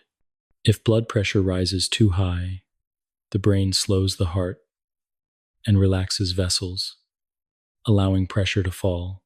If pressure drops too low, it speeds the heart and tightens vessels, ensuring that blood continues to flow where it is needed most. In this way, the sense of blood pressure acts as a feedback loop, an unbroken dialogue between vessel walls, nerves, and the brain. This hidden sense is also deeply connected to daily life. When you lie down to rest, blood pressure falls, and the heart slows. When you leap into sudden activity, pressure rises to meet the demand. During moments of stress or fear, the sympathetic nervous system drives pressure upward, preparing the body for action. During calm and safety, the parasympathetic system allows it to ease downward, conserving energy. Though you do not feel these adjustments directly, they shape your experience of vitality, energy, and fatigue. They are part of the rhythm of being alive, the background music to every waking moment. Disruptions in this sense reveal its importance. When baroreceptors fail to function properly, the body loses its ability to regulate pressure swiftly. Standing up may cause dizziness, known as orthostatic hypotension, because the necessary adjustments are delayed. In other cases, the system may reset at a higher threshold, contributing to persistent hypertension, a condition that strains vessels and organs over time. These disruptions remind us that the silent awareness of blood pressure is not a luxury but a necessity, one that must remain finely tuned to preserve life. What is most striking is that this sense is entirely unconscious. You can close your eyes and notice your breath, or place a hand on your chest and feel the beating of your heart, but you cannot directly perceive your blood pressure. You may sense the effects of extremes, dizziness from a sudden drop, pounding in the temples during a surge, but the constant adjustments that keep it stable remain invisible. This is what makes it a hidden sense, not because it is absent, but because it works beneath awareness, sustaining balance without needing attention. The sense of blood pressure is also linked with emotion and state of mind. When stress elevates pressure, baroreceptors respond, but the brain also interprets the sensation of pressure changes in ways that influence mood and behavior. Calm breathing and relaxation techniques can ease pressure downward, while tension and anxiety can drive it upward. Though we cannot directly sense blood pressure, we live within its effects, shaped by the quiet guardianship of receptors that never rest. In daily life, the presence of this sense is everywhere. though unseen. It steadies you when you rise from bed. It adjusts during every step. It balances the demands of work and rest, activity and stillness. It protects the brain with each change of posture, ensuring that consciousness remains intact. It preserves flow to vital organs during exertion, making endurance possible. Every moment of clarity, every sustained thought, every gesture of movement is supported by this hidden sense. To reflect on the awareness of blood pressure is to recognize once more the wisdom of the body. It is to acknowledge that life depends not only on the senses that paint the world in color, scent, and sound, but also on the quiet mechanisms that keep the body in equilibrium. It is to see that survival rests on balance, on constant adjustment, on the steady vigilance of receptors that never cease their watch. As you rest in stillness, you may not feel your blood pressure, but you can trust that it is being monitored, corrected, and balanced in every heartbeat. The baroreceptors continue their work, sending signals, guiding the heart, adjusting the vessels, sustaining the flow of life. They ask for no notice, and yet their contribution is immeasurable. In their silence lies assurance. They are the hidden sense of circulation, the unacknowledged guardians of stability, the quiet hands that steady the pulse of existence. 12. The sense of time within. Circadian rhythms. Time is often thought of as something outside ourselves, measured by the sun crossing the sky, by clocks marking the hours, by calendars tracing the seasons. Yet there is also a time within, a rhythm that beats not with seconds and minutes, but with the deeper cycles of biology. This is the circadian rhythm, the body's internal clock, a hidden sense that measures the passing of day and night, and aligns the body with the turning of the earth. Unlike sight or hearing, it does not reveal itself in vivid images or sounds. Instead, it guides energy, alertness, rest, and renewal. It determines when you feel sleepy and when you wake, when hunger rises and when digestion slows, when hormones flow and when they recede. It is a sense of time woven into the very fabric of life. The foundation of circadian rhythm lies in clusters of neurons within the brain called the suprachiasmatic nuclei, located in the hypothalamus just above the crossing of the optic nerves. These neurons act as the body's master clock, keeping a cycle of roughly 24 hours. Though slightly longer than a day on their own, they are synchronized daily by light, the most powerful cue for circadian timing. Light enters the eyes, not only to create vision, but also to reset this internal clock. Specialized cells in the retina respond to brightness, sending signals along a distinct pathway to the suprachiasmatic nuclei.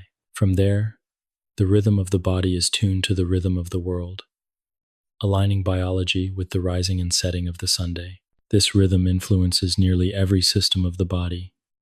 Core temperature rises and falls across the day, typically lowest in the early morning and highest in the late afternoon.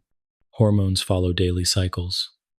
Cortisol, which promotes alertness, peaks in the morning, while melatonin, which promotes sleep, rises at night.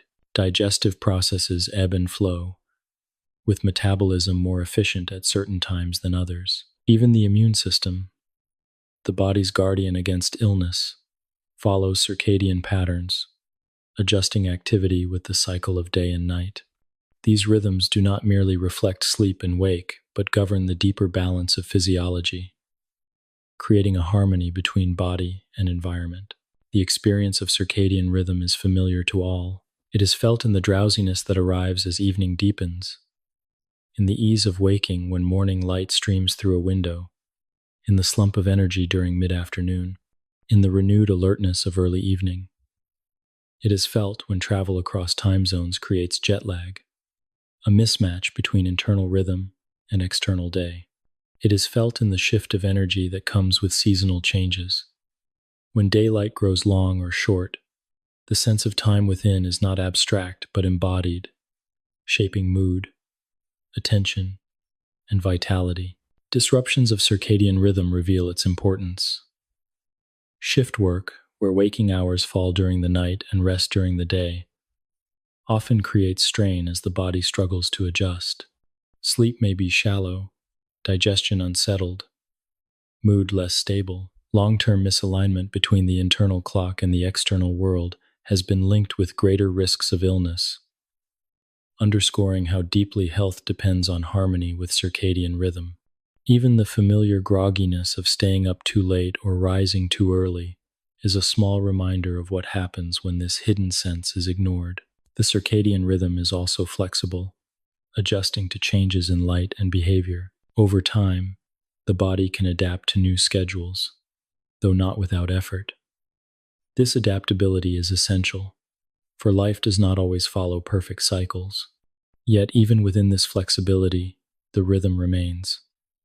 It is ancient, rooted in the biology of countless generations shaped by the rotation of the earth. Long before clocks or calendars, living beings followed this rhythm. Plants open and close their leaves with the sun. Animals stir at dawn and rest at dusk. And humans too carry this cycle deep within their cells. Modern life often pulls against this natural sense. Artificial light extends the day, screens glow late into the night, and the boundaries between work and rest blur. These influences can confuse the internal clock, delaying the rise of melatonin, shortening sleep, and leaving the body out of sync with the world. Yet the rhythm persists, waiting for realignment, always seeking balance with the cycle of light and darkness. Even small acts exposure to morning sunlight, keeping regular sleep times, dimming lights in the evening can strengthen this alignment, restoring harmony between inner and outer time. What makes circadian rhythm remarkable is that it is not only centralized in the brain but present in nearly every cell. Individual tissues carry their own clocks, tuned by signals from the master clock, but also capable of independent rhythm. The liver, the heart, the skin, all follow daily cycles of activity and rest. This distributed timekeeping ensures that the body operates as a coordinated whole. It is a symphony of clocks, each instrument playing its part, guided by the conductor of the suprachiasmatic nuclei, yet retaining its own subtle tempo. To reflect on the sense of time within is to recognize the deep connection between body and world. It is to realize that the turning of the earth is echoed in the turning of biology, that sunrise and sunset are not only external events, but internal ones as well. It is to see that the rhythm of day and night lives within, shaping energy, thought, and feeling. This hidden sense may not be as obvious as vision or hearing, but it is no less vital. It sustains the cycles of life, guiding the body gently through the passage of time. As you rest, you may notice the quiet pull of circadian rhythm even now.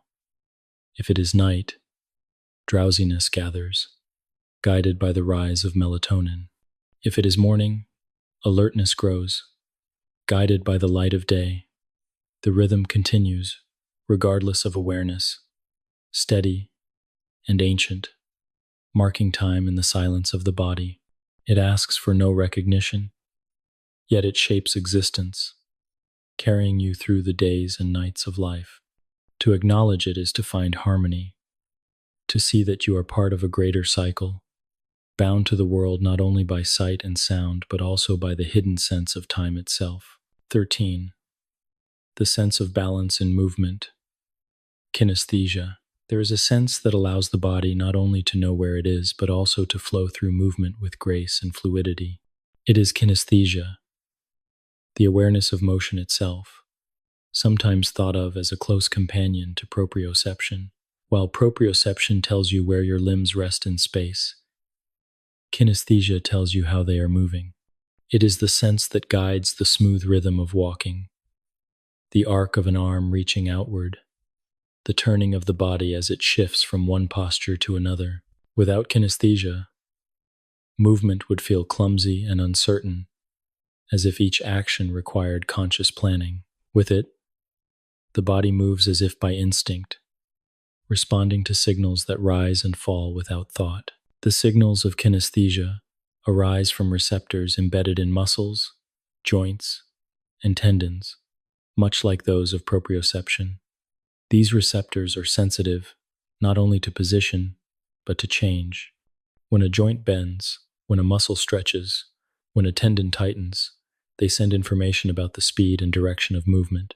This stream of signals creates an ongoing awareness of motion, even when vision is absent. If you close your eyes and wave a hand through the air, you still know its path, its speed, its arc. This knowing is kinesthesia at work, a hidden current of sensation that keeps you in tune with your own motion. Kinesthesia is especially vital for coordinated activities.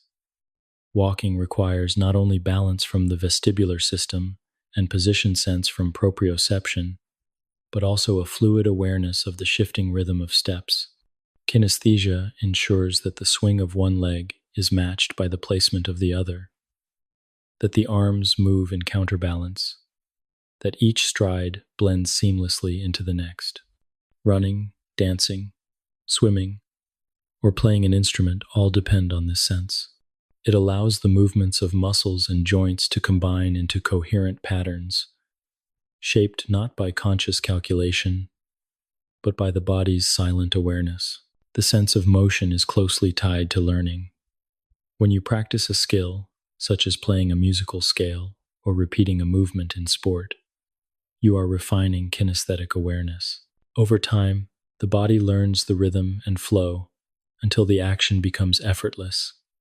A pianist no longer thinks of each finger pressing a key. A runner no longer calculates each stride. Kinesthesia has woven the motion into memory, allowing it to unfold automatically. This is why repetition strengthens skill, not only training muscles but also deepening the sense of movement that guides them. Disruptions in kinesthesia highlight its importance. Injuries to joints or nerves can impair motion sense, leaving movements hesitant or awkward. Certain neurological conditions can disturb the integration of kinesthetic signals, making it difficult to perform smooth, coordinated actions. Even something as simple as a limb falling asleep temporarily reduces kinesthetic feedback, making movement feel clumsy until sensation returns. These experiences reveal how much we rely on motion sense, how essential it is for the fluidity we often take for granted. Kinesthesia also interacts with other senses to create the full experience of movement. Vision can confirm and refine motion, showing whether a step is long or short, whether an arm moves smoothly or with hesitation. Balance signals from the inner ear contribute, guiding turns and shifts of the body. Touch adds further detail, informing the body of surfaces, textures, and resistance. Together, these senses form a network, each supporting the others. Kinesthesia may be subtle, but without it, the network would be incomplete. It is the thread that ties position to motion, creating not only stability but flow. This sense is not only physical but also deeply connected to identity and self-expression. Movement is one of the most immediate ways the body communicates. A gesture, a posture, a dance, each is shaped by kinesthetic awareness. To move with intention is to embody feeling, and kinesthesia makes this possible. The smoothness of motion reflects calm, the quickness reflects urgency, the hesitancy reflects uncertainty. In this way, the sense of movement is also a sense of being, a mirror of inner state, expressed through the body. In daily life, kinesthesia is always present, though unnoticed. It guides the hand as you pour water into a glass, ensuring the tilt is smooth and measured. It steers your body as you turn in bed, shifting weight without waking fully. It allows you to climb stairs without staring at each step, to reach for objects without misjudging distance, to stand and walk with effortless rhythm. Each of these actions is ordinary, yet each depends on the silent guidance of kinesthesia. It is not dramatic, not vivid, but it is indispensable. There is a calming quality in reflecting on this sense, to realize that your body knows its own motion, that it carries a silent awareness of each shift and gesture, is to find comfort in the wisdom of the body. You are not required to think about every movement, for kinesthesia has already taken up the task. It is as if there is a gentle intelligence within the muscles and joints, one that guides you quietly through space. You may focus on thought, memory, or imagination, but kinesthesia ensures that your body moves smoothly, faithfully carrying you through the world. As you rest, you may notice the subtle presence of motion. Even in stillness, the rise and fall of breath moves the chest and shoulders. A slight adjustment of posture shifts weight across the body. Even in sleep, kinesthesia remains, guiding the turns that keep the body comfortable, protecting joints from stiffness, ensuring circulation flows. This sense never ceases, for motion is never entirely absent.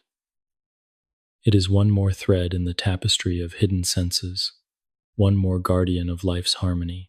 To honor kinesthesia is to honor movement itself. It is to recognize that the body is not only aware of being, but also of becoming, of changing, of flowing through time and space.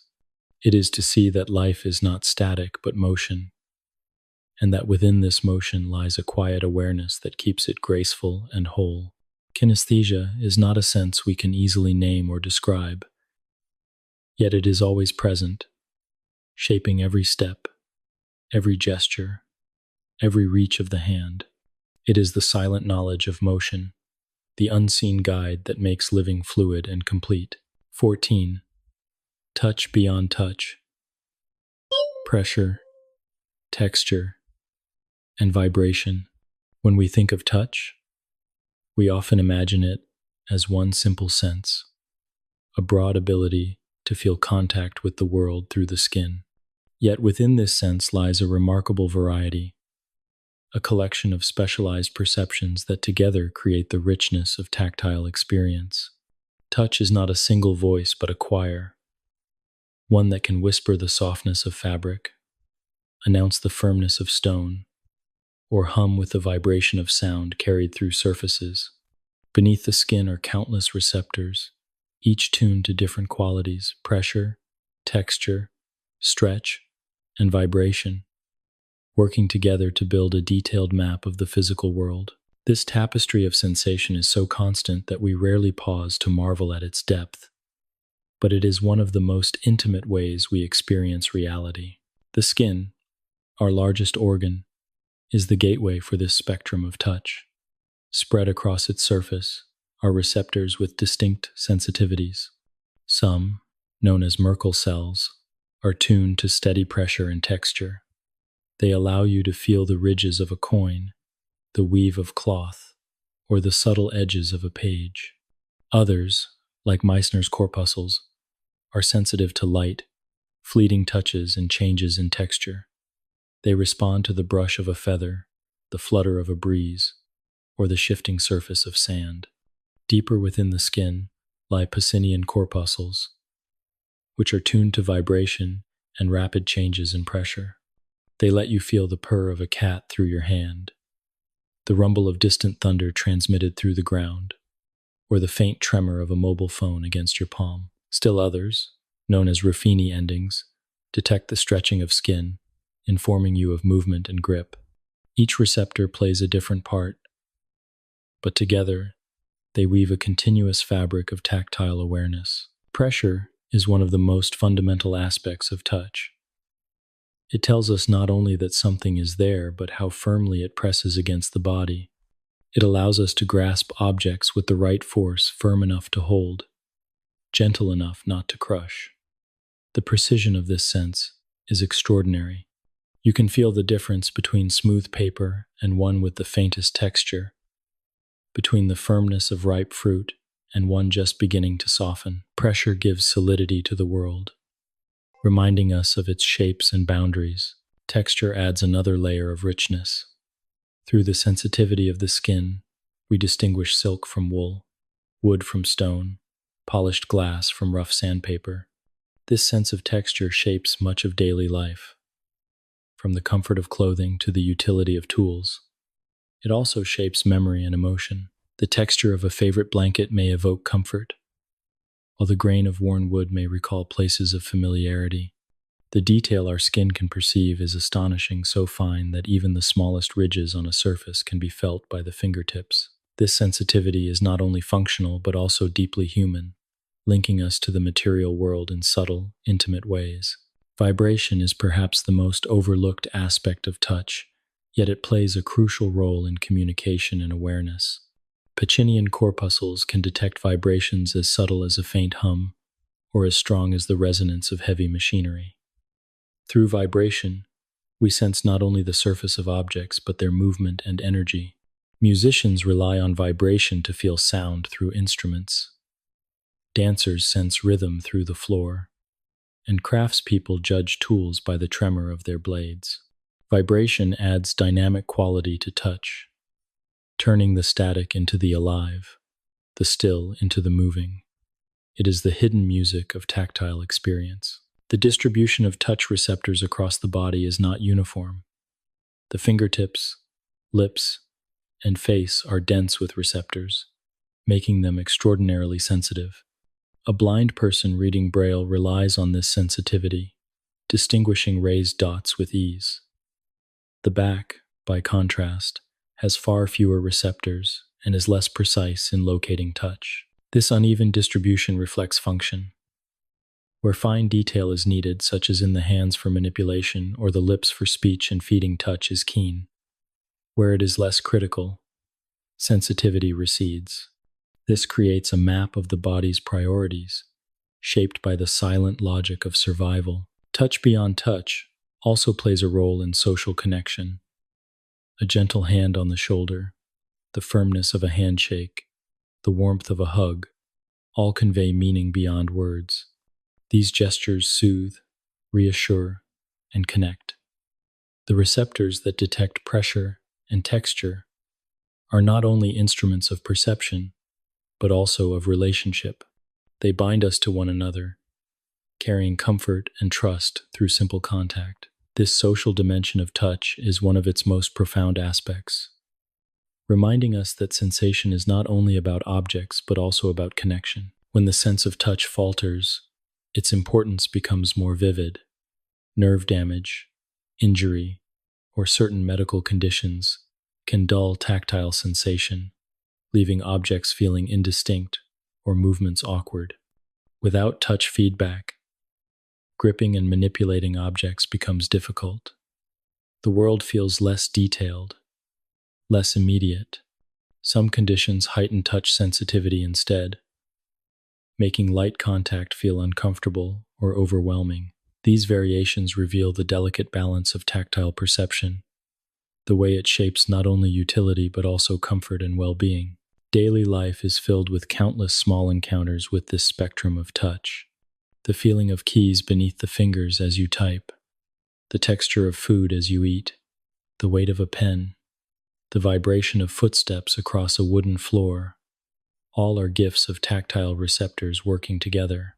They form a steady stream of information, often unnoticed, yet always present, guiding motion, shaping memory, grounding the body in the world. To reflect on touch beyond touch is to realize that what seems simple is in fact richly layered. Pressure, texture, vibration each adds its own quality, its own note in the symphony of sensation. They allow the world to feel not only solid but alive, detailed, and resonant. They remind us that our connection to the world is not distant but intimate, carried on the skin, moment by moment. As you rest, you might notice even now the gentle presence of this sense, the pressure of the surface beneath you, the texture of fabric against your skin, the subtle vibration of breath moving in the chest. These sensations are quiet, yet they are always there, shaping your experience of being present. They do not need to demand attention, for their work is constant and faithful. They are part of the hidden guardianship of the senses, one more layer in the richness of being alive. 15. The sense of itch and subtle irritations. Among the hidden senses of the body is one that often feels like a small nuisance, yet it serves an important protective role. This is the sense of itch. known as proprioception. Unlike pain, which demands immediate withdrawal, or touch, which connects us with the solidity of the world, itch calls for a different response. It urges us to scratch, to brush away, to pay attention to the surface of the skin. It is a signal that something is irritating, whether a tiny insect on the arm, a strand of hair against the neck, or a reaction beneath the skin itself. Though it may seem trivial compared with sight or balance, itch is a reminder of how finely tuned the body is to even the smallest disturbances. Itch begins with specialized nerve fibers in the skin that respond to chemical or mechanical triggers. These proprioceptors are distinct from those that carry pain or touch, though they are closely related. When activated, they send signals along slow-conducting nerve pathways toward the spinal cord and brain. The brain interprets these signals not as sharp pain, but as a crawling, tickling, or irritating sensation. The natural response is to scratch, a behavior that not only relieves the sensation, but also serves to remove potential irritants. A mosquito landing on the arm, for instance, is quickly noticed through itch, and the scratching motion drives it away before harm is done. In this way, itch functions as a protective alarm, designed to defend the skin from threats too small or subtle to be detected otherwise. The relationship between itch and scratching is curious. Scratching creates a mild pain signal that temporarily overrides the itch signal in the spinal cord and brain. This provides a sense of relief, though often only briefly. The relief encourages scratching again, creating a cycle that can sometimes become excessive. This cycle reveals how closely itch and pain are linked, sharing pathways yet diverging in interpretation. Where pain commands withdrawal, itch commands engagement, drawing the hand to the site of irritation. Itch is not only caused by external triggers such as insects, dust, or allergens. It can also arise from within. Conditions such as dry skin, allergic reactions, or healing wounds often generate itch. At times, it can signal deeper issues, as in certain liver or kidney conditions that produce widespread itching. These examples show that itch, like other senses, is not limited to surface experiences, but can also reflect internal states. It is one more way the body communicates, sometimes quietly, sometimes insistently, that something requires attention. The sensation of itch also reveals the remarkable sensitivity of the skin. The same organ that perceives pressure, texture, vibration, and temperature is also finely attuned to irritation. This diversity of sensation demonstrates how the skin serves as both boundary and messenger, protecting the body from the environment while reporting on its condition. Itch, though less celebrated than touch, is part of this spectrum, a specialized voice within the broader sense of the skin. Culturally, itch is rarely spoken of as a sense, yet it shapes daily life in subtle ways. A stray fiber in clothing, a bit of dust, the dryness of winter air, all are noticed through itch. Scratching becomes almost automatic, a reflexive gesture that interrupts thought and demands action. While we often regard it as a minor annoyance, it is in fact a form of vigilance. It ensures that the surface of the body, the first line of defense against the world, does not go unattended. Disorders of itch reveal its power. Chronic itching, as in eczema or psoriasis, can be deeply distressing, far more than a minor irritation. The persistent urge to scratch can disrupt sleep, concentration, and well-being. For those who experience it, itch is not trivial, but consuming, a reminder that even small sensory signals can shape the entire experience of life. Scientists who study itch recognize that it is not merely a weaker form of pain, but a distinct sense with its own pathways and behaviors. Its presence, even when overwhelming, is evidence of the body's extraordinary sensitivity and care. Itch also connects to social and psychological dimensions. The sight of another person scratching can trigger the sensation of itch in ourselves. a phenomenon known as contagious itch. This curious effect suggests that the brain's interpretation of itch is influenced not only by direct signals but also by observation and empathy. It mirrors the way yawns spread from person to person, showing that sensation is never isolated but shared within human connection. In daily experience, itch is everywhere, though often fleeting. A strand of hair brushes the face, a sweater irritates the neck, a mosquito makes its presence known. Each instance calls forth the simple act of scratching, a gesture so common that it rarely draws reflection. Yet without this sense, the body would be vulnerable to countless small harms, to irritants and invaders that pass unnoticed. The sense of itch, modest as it seems, is one more guardian among the hidden senses, one more thread in the tapestry of vigilance. To reflect on itch is to see beyond its annoyance and recognize its wisdom.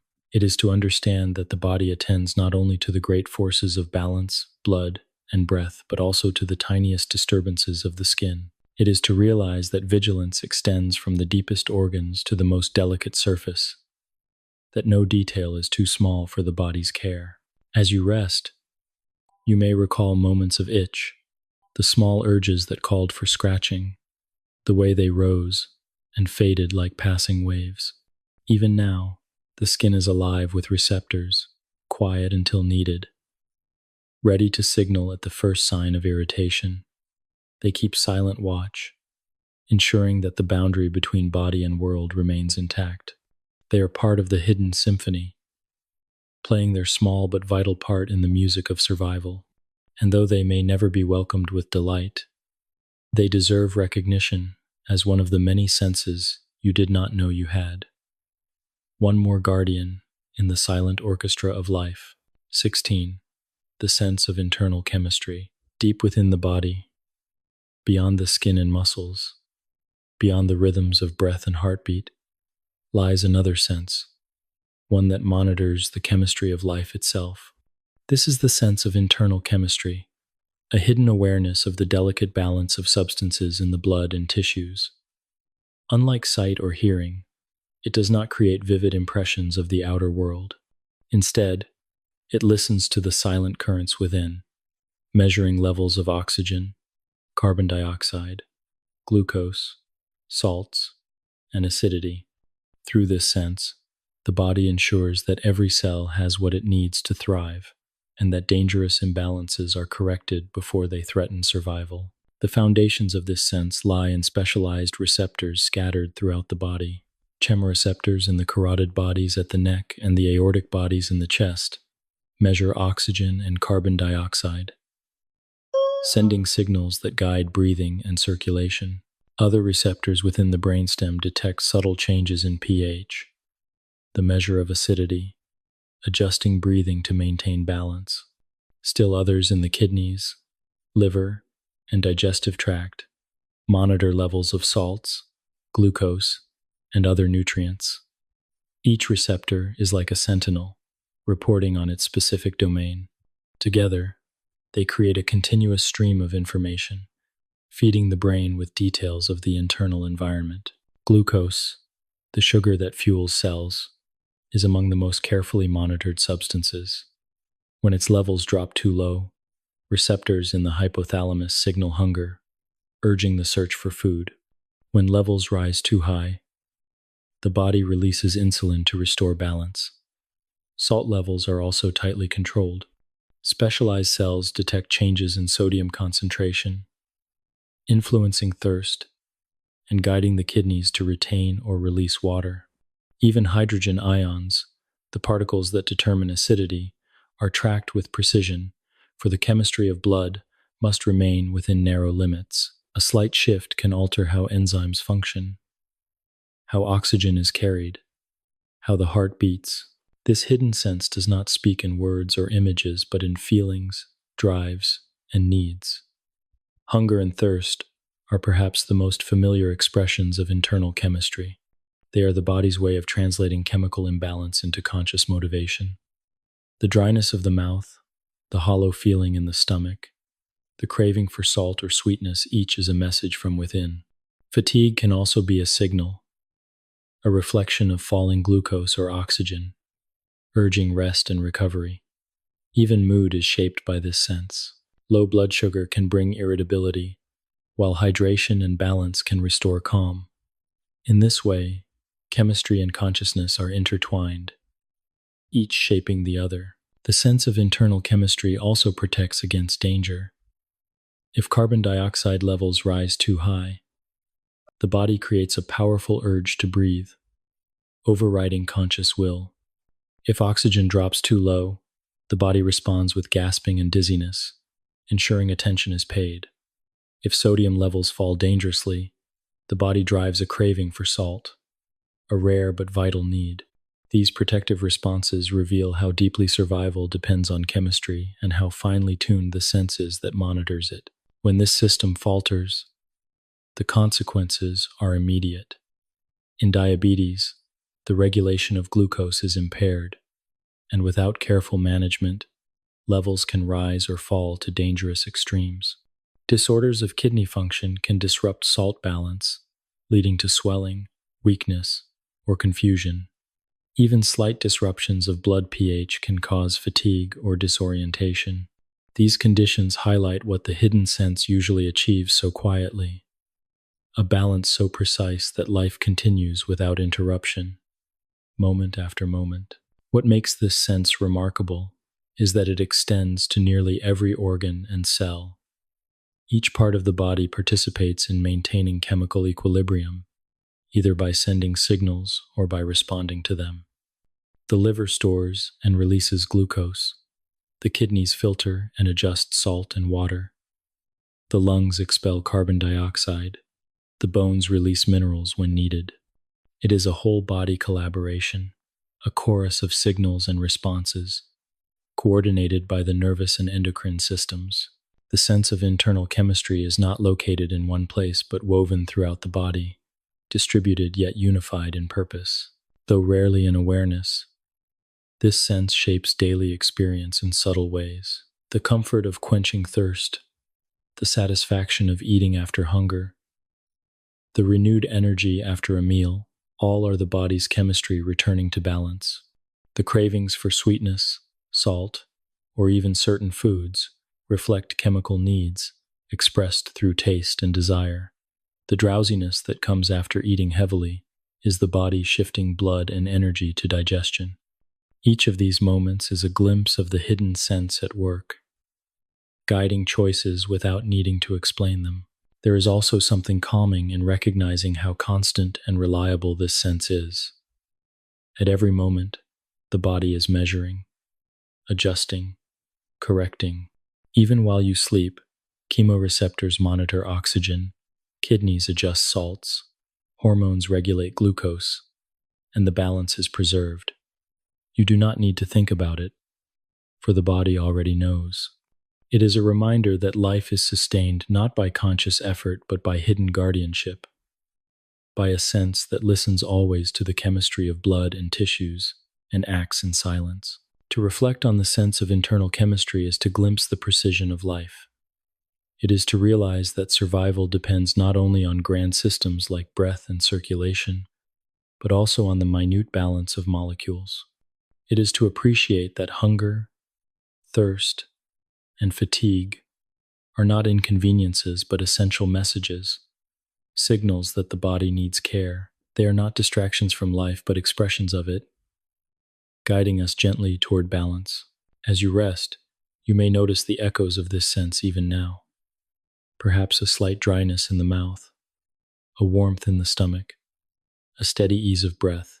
These are small signs of the chemistry within, balanced and quiet.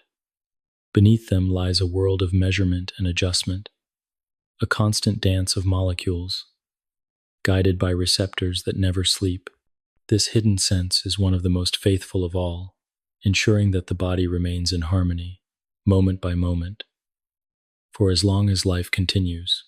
17. Overlap of senses.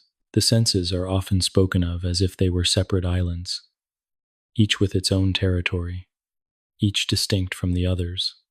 Sight is said to belong to the eyes, hearing to the ears, touch to the skin, taste to the tongue, and smell to the nose.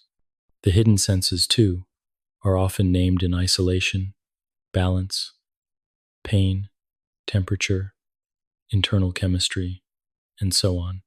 Yet in truth, the senses are not isolated at all. They are more like rivers flowing into the same sea, overlapping and blending until their boundaries are difficult to trace. Every experience is woven from several senses at once, each contributing its own threads to the fabric of perception. Consider the simple act of walking across uneven ground. Vision surveys the path, sending information about stones, dips, and angles. Proprioception informs the brain of the position of the legs, while kinesthesia tells of their movement.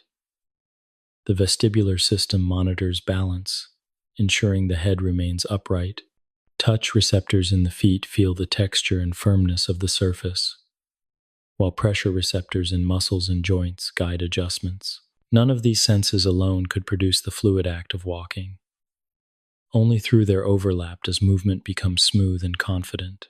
The senses are partners, not rivals, and their harmony creates the grace of life. The overlap between smell and taste is another familiar example. Taste buds on the tongue can detect only a handful of qualities: sweet, sour, salty, bitter, and umami. Yet the richness of flavor comes primarily from smell. Molecules rising from food travel through the back of the throat to the olfactory receptors in the nose, creating the layered complexity of flavor. A strawberry does not taste like a strawberry by taste alone, but by the blending of sweetness on the tongue and aroma in the nose. This is why food seems dull when the sense of smell is blocked. Taste and smell overlap so closely that they create an experience neither could provide alone. Even touch is not simple, but a composite of senses that overlap with one another. Pressure, vibration, temperature, and itch each use different receptors. Yet together, they create the unified impression we call touch. When you hold an object, you do not perceive separately its weight, texture, and temperature. Instead, you perceive the whole, a single tactile reality built from overlapping signals. The richness of touch comes from this blending, from the fact that several senses act at once, merging into one seamless experience. The brain is the place where these overlaps are woven into coherence. Signals from every receptor, whether in the eyes, ears, muscles, or blood vessels, converge on networks in the brain that integrate and interpret them. The thalamus, often called the sensory gateway, relays and blends signals before they reach the cortex. The cortex itself contains regions where different sensory modalities converge, allowing vision, touch, and hearing to influence one another. This integration is so complete that it is often invisible. We rarely notice where one sense ends and another begins, because the brain presents the result as a unified world. Sometimes the blending of senses creates surprising effects. The phenomenon known as the McGurk effect demonstrates how vision and hearing overlap in perception. When the movement of a speaker's lips does not match the sound heard, the brain blends the two, producing the illusion of a different sound altogether. Similarly, illusions of balance occur when the vestibular system and vision send conflicting signals. As in motion sickness, these examples show that overlap can both enrich and confuse, for the senses are not independent but interdependent. There are also people who experience synesthesia, a condition in which the overlap of senses is unusually vivid. A person with synesthesia may see colors when hearing sounds, taste flavors when reading words, or associate numbers with textures or shapes. For them, the blending of senses goes beyond integration into fusion, creating experiences that are unusual but natural to them. While rare, synesthesia reveals how closely the senses can interact, how porous the boundaries between them truly are. The overlap of senses is not only neurological but also practical. In daily life, we rely on multiple senses to confirm one another. When drinking from a cup, touch confirms what sight predicts, and taste confirms what smell suggests.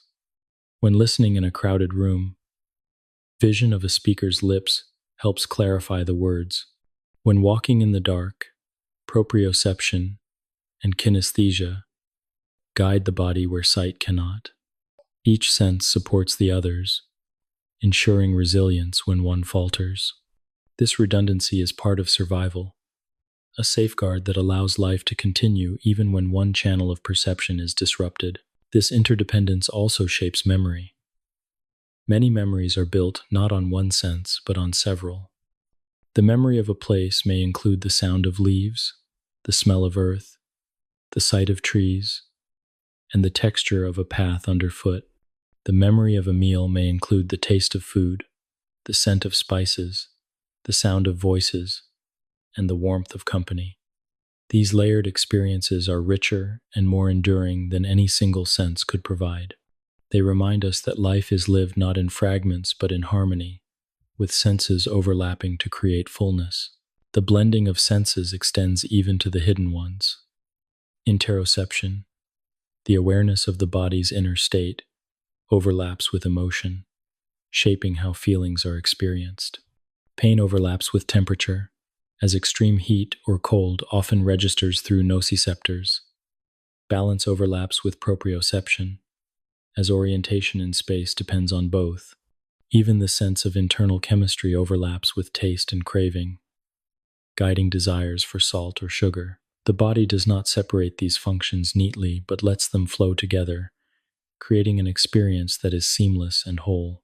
To reflect on the overlap of senses is to realize that perception is not a collection of separate streams, but a river of many tributaries. Each sense adds its own water, yet they merge into one current, carrying us forward. The world is not seen, heard, touched, or smelled in isolation. It is experienced all at once, a continuous blend of impressions woven together by the brain into the fabric of reality. As you rest, you may notice small overlaps, even now. The feeling of breath is both movement in the chest and the coolness of air at the nose. The comfort of a blanket is both pressure on the skin and warmth from its fibers. The quiet of the room is not only silence, but also the absence of vibration against the body. These overlaps are always present, always shaping experience. They are the reason life feels whole, the reason the senses do not divide us from the world but unite us with it. 18. The hidden senses, though quiet and often unnoticed, are guardians of balance and life. They sustain movement, guide breathing, preserve temperature, and protect the body from harm. When they work well, they remain invisible, allowing life to unfold with ease. Yet when they falter, their importance becomes suddenly clear. The smoothness of movement becomes clumsy. The certainty of balance becomes dizziness.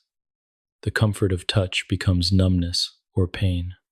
These moments reveal what is usually concealed, that the hidden senses are not luxuries but necessities, threads woven so deeply into the fabric of existence that their absence changes everything.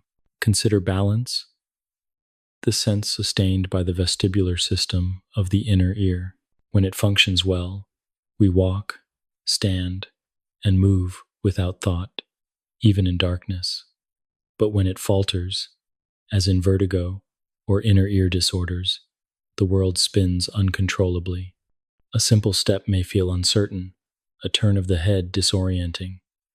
What was once effortless becomes difficult, and the body must rely heavily on vision or touch to compensate. In these moments, the hidden sense of balance is no longer hidden.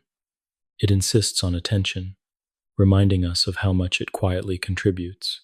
Proprioception, the awareness of body position, is another sense whose absence reveals its value. Certain injuries or neurological conditions can dull or erase proprioceptive feedback. Without it, a person may not know where their limbs are unless they look directly at them. Walking becomes laborious, requiring conscious attention to each step. The grace of movement disappears, replaced by effort and uncertainty. Even simple acts like reaching for a cup or standing upright can feel foreign. When this sense falters, The mind must take on tasks usually carried out silently by the body, and the strain of this compensation soon becomes clear. The sense of temperature, thermoreception, also demonstrates its significance when impaired.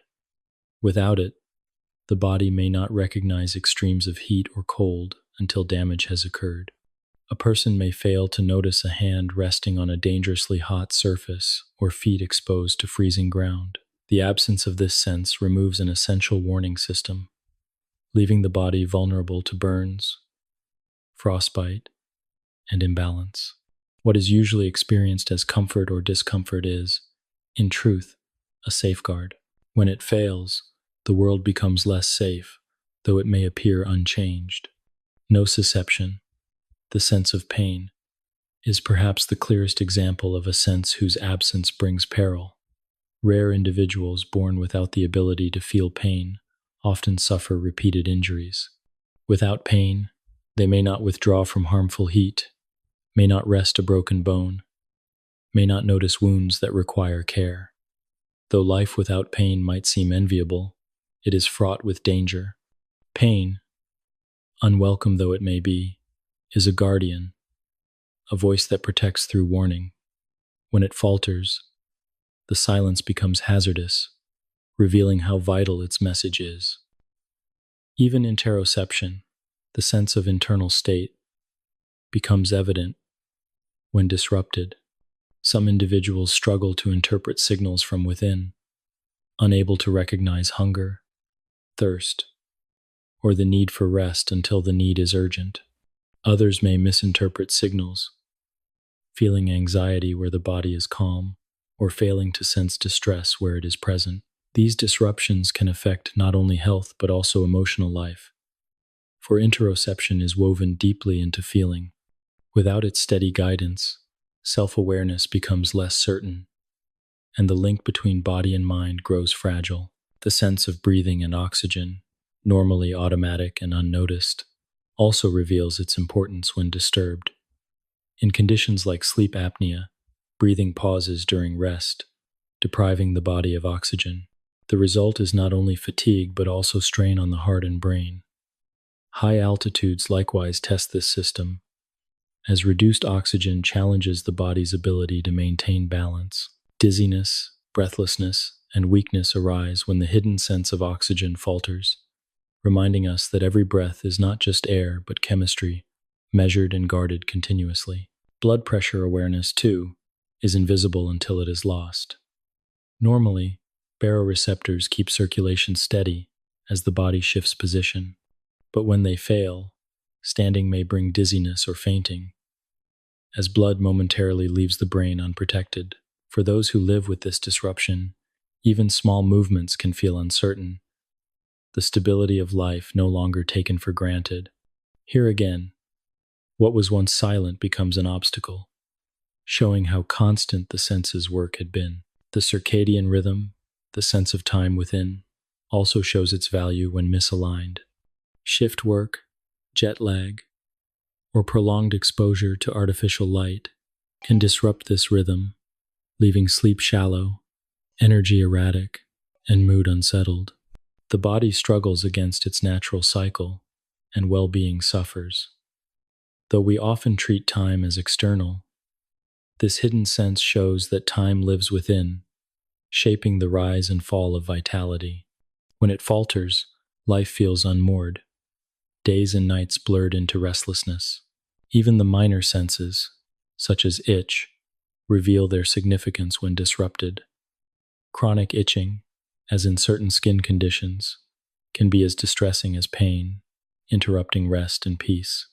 When itch becomes constant, the protective signal transforms into a burden, showing that balance is as essential here as in all other senses. Similarly, disturbances in the sense of vibration or texture may make tools harder to use, music harder to feel, or touch less vivid, narrowing the richness of the world. The faltering of hidden senses is not only a matter of loss but also of compensation. When one sense diminishes, others often rise to fill the gap. A person who loses proprioception may rely more on vision, One who struggles with balance may lean on touch or sight for stability. The brain, remarkably adaptable, weaves new patterns when old ones weaken. This adaptability does not erase loss, but it reveals resilience, showing how life can continue even when parts of the hidden symphony fall silent. To reflect on the faltering of hidden senses is to feel gratitude for their usual presence. It is to recognize that health is not only the absence of illness, but the silent presence of balance, harmony, and vigilance. It is to see that life depends not only on the senses that bring color and sound, but also on those that guard quietly, guiding without notice. Their silence is not absence, but strength, a strength revealed most clearly when it is gone. As you rest, you may take comfort in knowing that these hidden senses are still at work, sustaining balance, protecting, guiding, adjusting. They do not ask for attention, and they rarely draw notice. Yet they are always present, ensuring that life flows smoothly. To acknowledge them, even in thought, is to see more clearly the miracle of being alive, the subtle guardianship of the body, the harmony of senses both seen and unseen. 19. Beyond human senses. The senses we know and the hidden senses we have explored are only part of the larger story of perception in living beings. Humans live within a certain range of awareness, attuned to light within the visible spectrum, sounds within particular frequencies, and chemicals that create familiar tastes and smells. Yet other creatures inhabit worlds very different from ours, guided by senses that humans can scarcely imagine. To reflect on these senses is to realize that perception is not fixed, but diverse, that each species carries its own window into reality. What lies beyond human senses is vast, and though we cannot fully share it, we can glimpse its contours through the study of the natural world. One of the most striking examples is the magnetic sense found in many animals. Birds that migrate across continents can detect Earth's magnetic field, using it as a compass to guide their journeys. Sea turtles, too, rely on this magnetic sense to return to the very beaches where they were born, navigating across oceans with precision that seems almost miraculous. Salmon use it to find their way from the sea back to rivers, completing cycles of life that span years. For these animals, the invisible lines of magnetism are as real as landmarks are to us. Though humans have no clear awareness of such fields, scientists continue to explore whether faint remnants of this sense may linger in us, hidden too deeply to surface in consciousness. Another extraordinary sense belongs to snakes such as pit vipers, which can detect infrared radiation. For them, heat is not just felt by the skin but seen, creating a thermal image of warm-blooded prey even in darkness. This ability allows them to hunt at night with accuracy, guided not by light but by warmth. Certain insects also perceive infrared, while others, such as bees, see ultraviolet light, revealing patterns on flowers invisible to human eyes. These patterns guide bees to nectar, shaping the relationship between plants and pollinators. In such ways, light reveals itself differently to each creature, expanding far beyond the narrow spectrum humans call visible. Some fish and aquatic animals possess senses even more alien to human experience. Electric fish, such as the knife fish and electric eel, generate weak electric fields and sense disturbances in them. This electrosense allows them to detect objects, navigate murky waters, and even communicate with one another. Sharks and rays carry organs called ampullae of Lorenzini, which allow them to detect the faint electric fields produced by the muscles of other creatures. For them, the ocean is alive with invisible signals, a world humans cannot directly perceive. To us, water may seem silent and dark, but to them, it is full of electric whispers. Other senses lie closer to ours, but with greater range. Dogs, for instance, live in a world of scent far richer than humans can imagine. Their olfactory receptors are orders of magnitude more sensitive, allowing them to detect single molecules in the air. They can trace the faintest trail, distinguish individuals by smell alone, and sense conditions such as illness or stress through subtle changes in body odor. For them, every environment is layered with invisible maps, every breeze carrying information. Similarly, bats navigate by echolocation, emitting high-pitched calls and listening for the echoes that return. Through this sense, they create a sonic image of their surroundings, moving with precision even in complete darkness. These extraordinary abilities remind us that the world is far larger than the slice humans perceive. Every species builds its experience of reality from the senses it possesses. For some, the world is full of colors humans cannot see. For others, it vibrates with sounds too high or low for human ears. Some sense chemical trails across great distances. Some feel the faint pull of gravity or magnetism. Some hear vibrations in the ground or currents in the sea. Each way of sensing is a way of knowing, a unique perspective on the same earth. Though humans lack many of these senses, we are not entirely cut off from them. Tools and technology have extended perception, making visible the ultraviolet light of stars, the magnetic lines of the earth, the vibrations of seismic waves beneath the ground. Instruments allow us to step beyond our biological limits, glimpsing what other creatures experience as part of daily life. Yet even with these extensions, the experience itself remains different. We can measure a magnetic field, but we do not feel it as a bird does. We can display infrared radiation on a screen, but we do not see it as a snake does. These differences remind us of the diversity of life, of the many worlds coexisting within the same space. There is humility in recognizing the limits of our senses. What we call reality is only the reality available to us, shaped by the organs and receptors of our bodies. The dog beside us, the bird overhead, the fish in the sea all live in realities just as vivid but different. No single perspective is complete, yet together they reveal the richness of the natural world. Humans, with our hidden senses of balance, pain, temperature, chemistry, and more, occupy one small corner of this vast spectrum. To know that others experience the world differently is to see more clearly the wonder of existence itself. To reflect on senses beyond our own is also to see continuity. We are not separate from other creatures, but part of the same lineage of life. Our senses evolved as theirs did, shaped by survival and environment. The hidden senses we possess, once overlooked, are extraordinary in their own right. As remarkable as echolocation or magnetoreception, they remind us that while our awareness may be limited, it is nonetheless intricate, refined, and sufficient for the life we lead. And yet, in glimpsing the senses of other beings, we expand our imagination, sensing through thought. As you rest, you may consider that the air around you carries signals you cannot detect, that the earth beneath you holds magnetic lines unseen, that other creatures nearby may hear or feel what is hidden from you. The world is larger than any one perception, larger than any one species. To be human is to live within a particular window of awareness, yet to know that other windows exist is to find wonder in the unseen.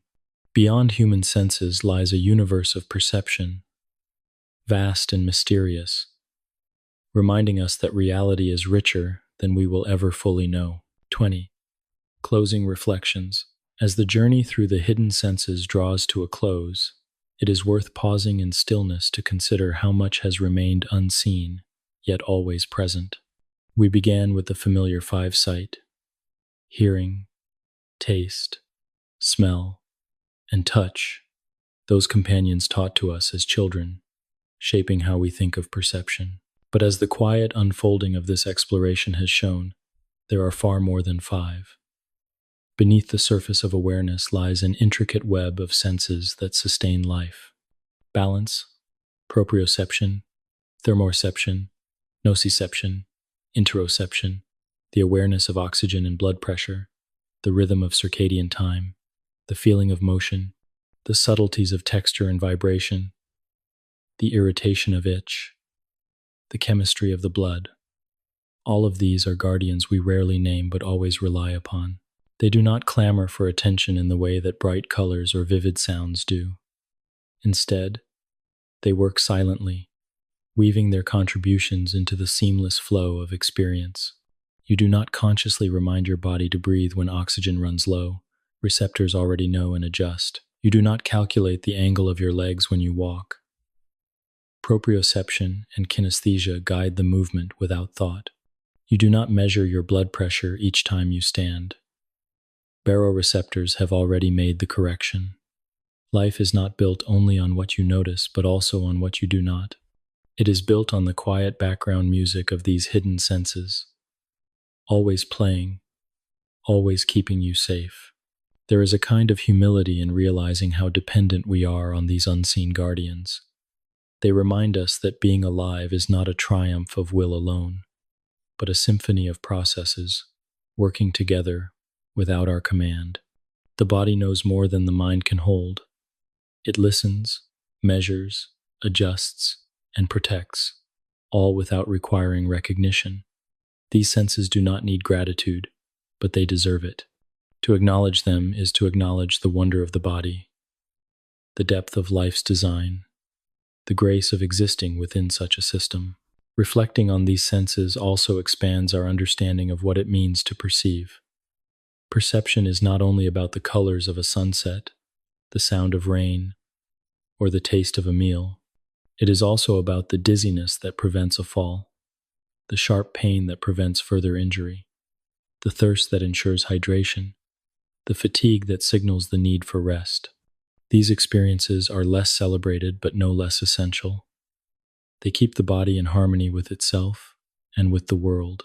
They are reminders that to perceive is not only to enjoy but to endure, to survive, to continue. The hidden senses also connect us with other creatures.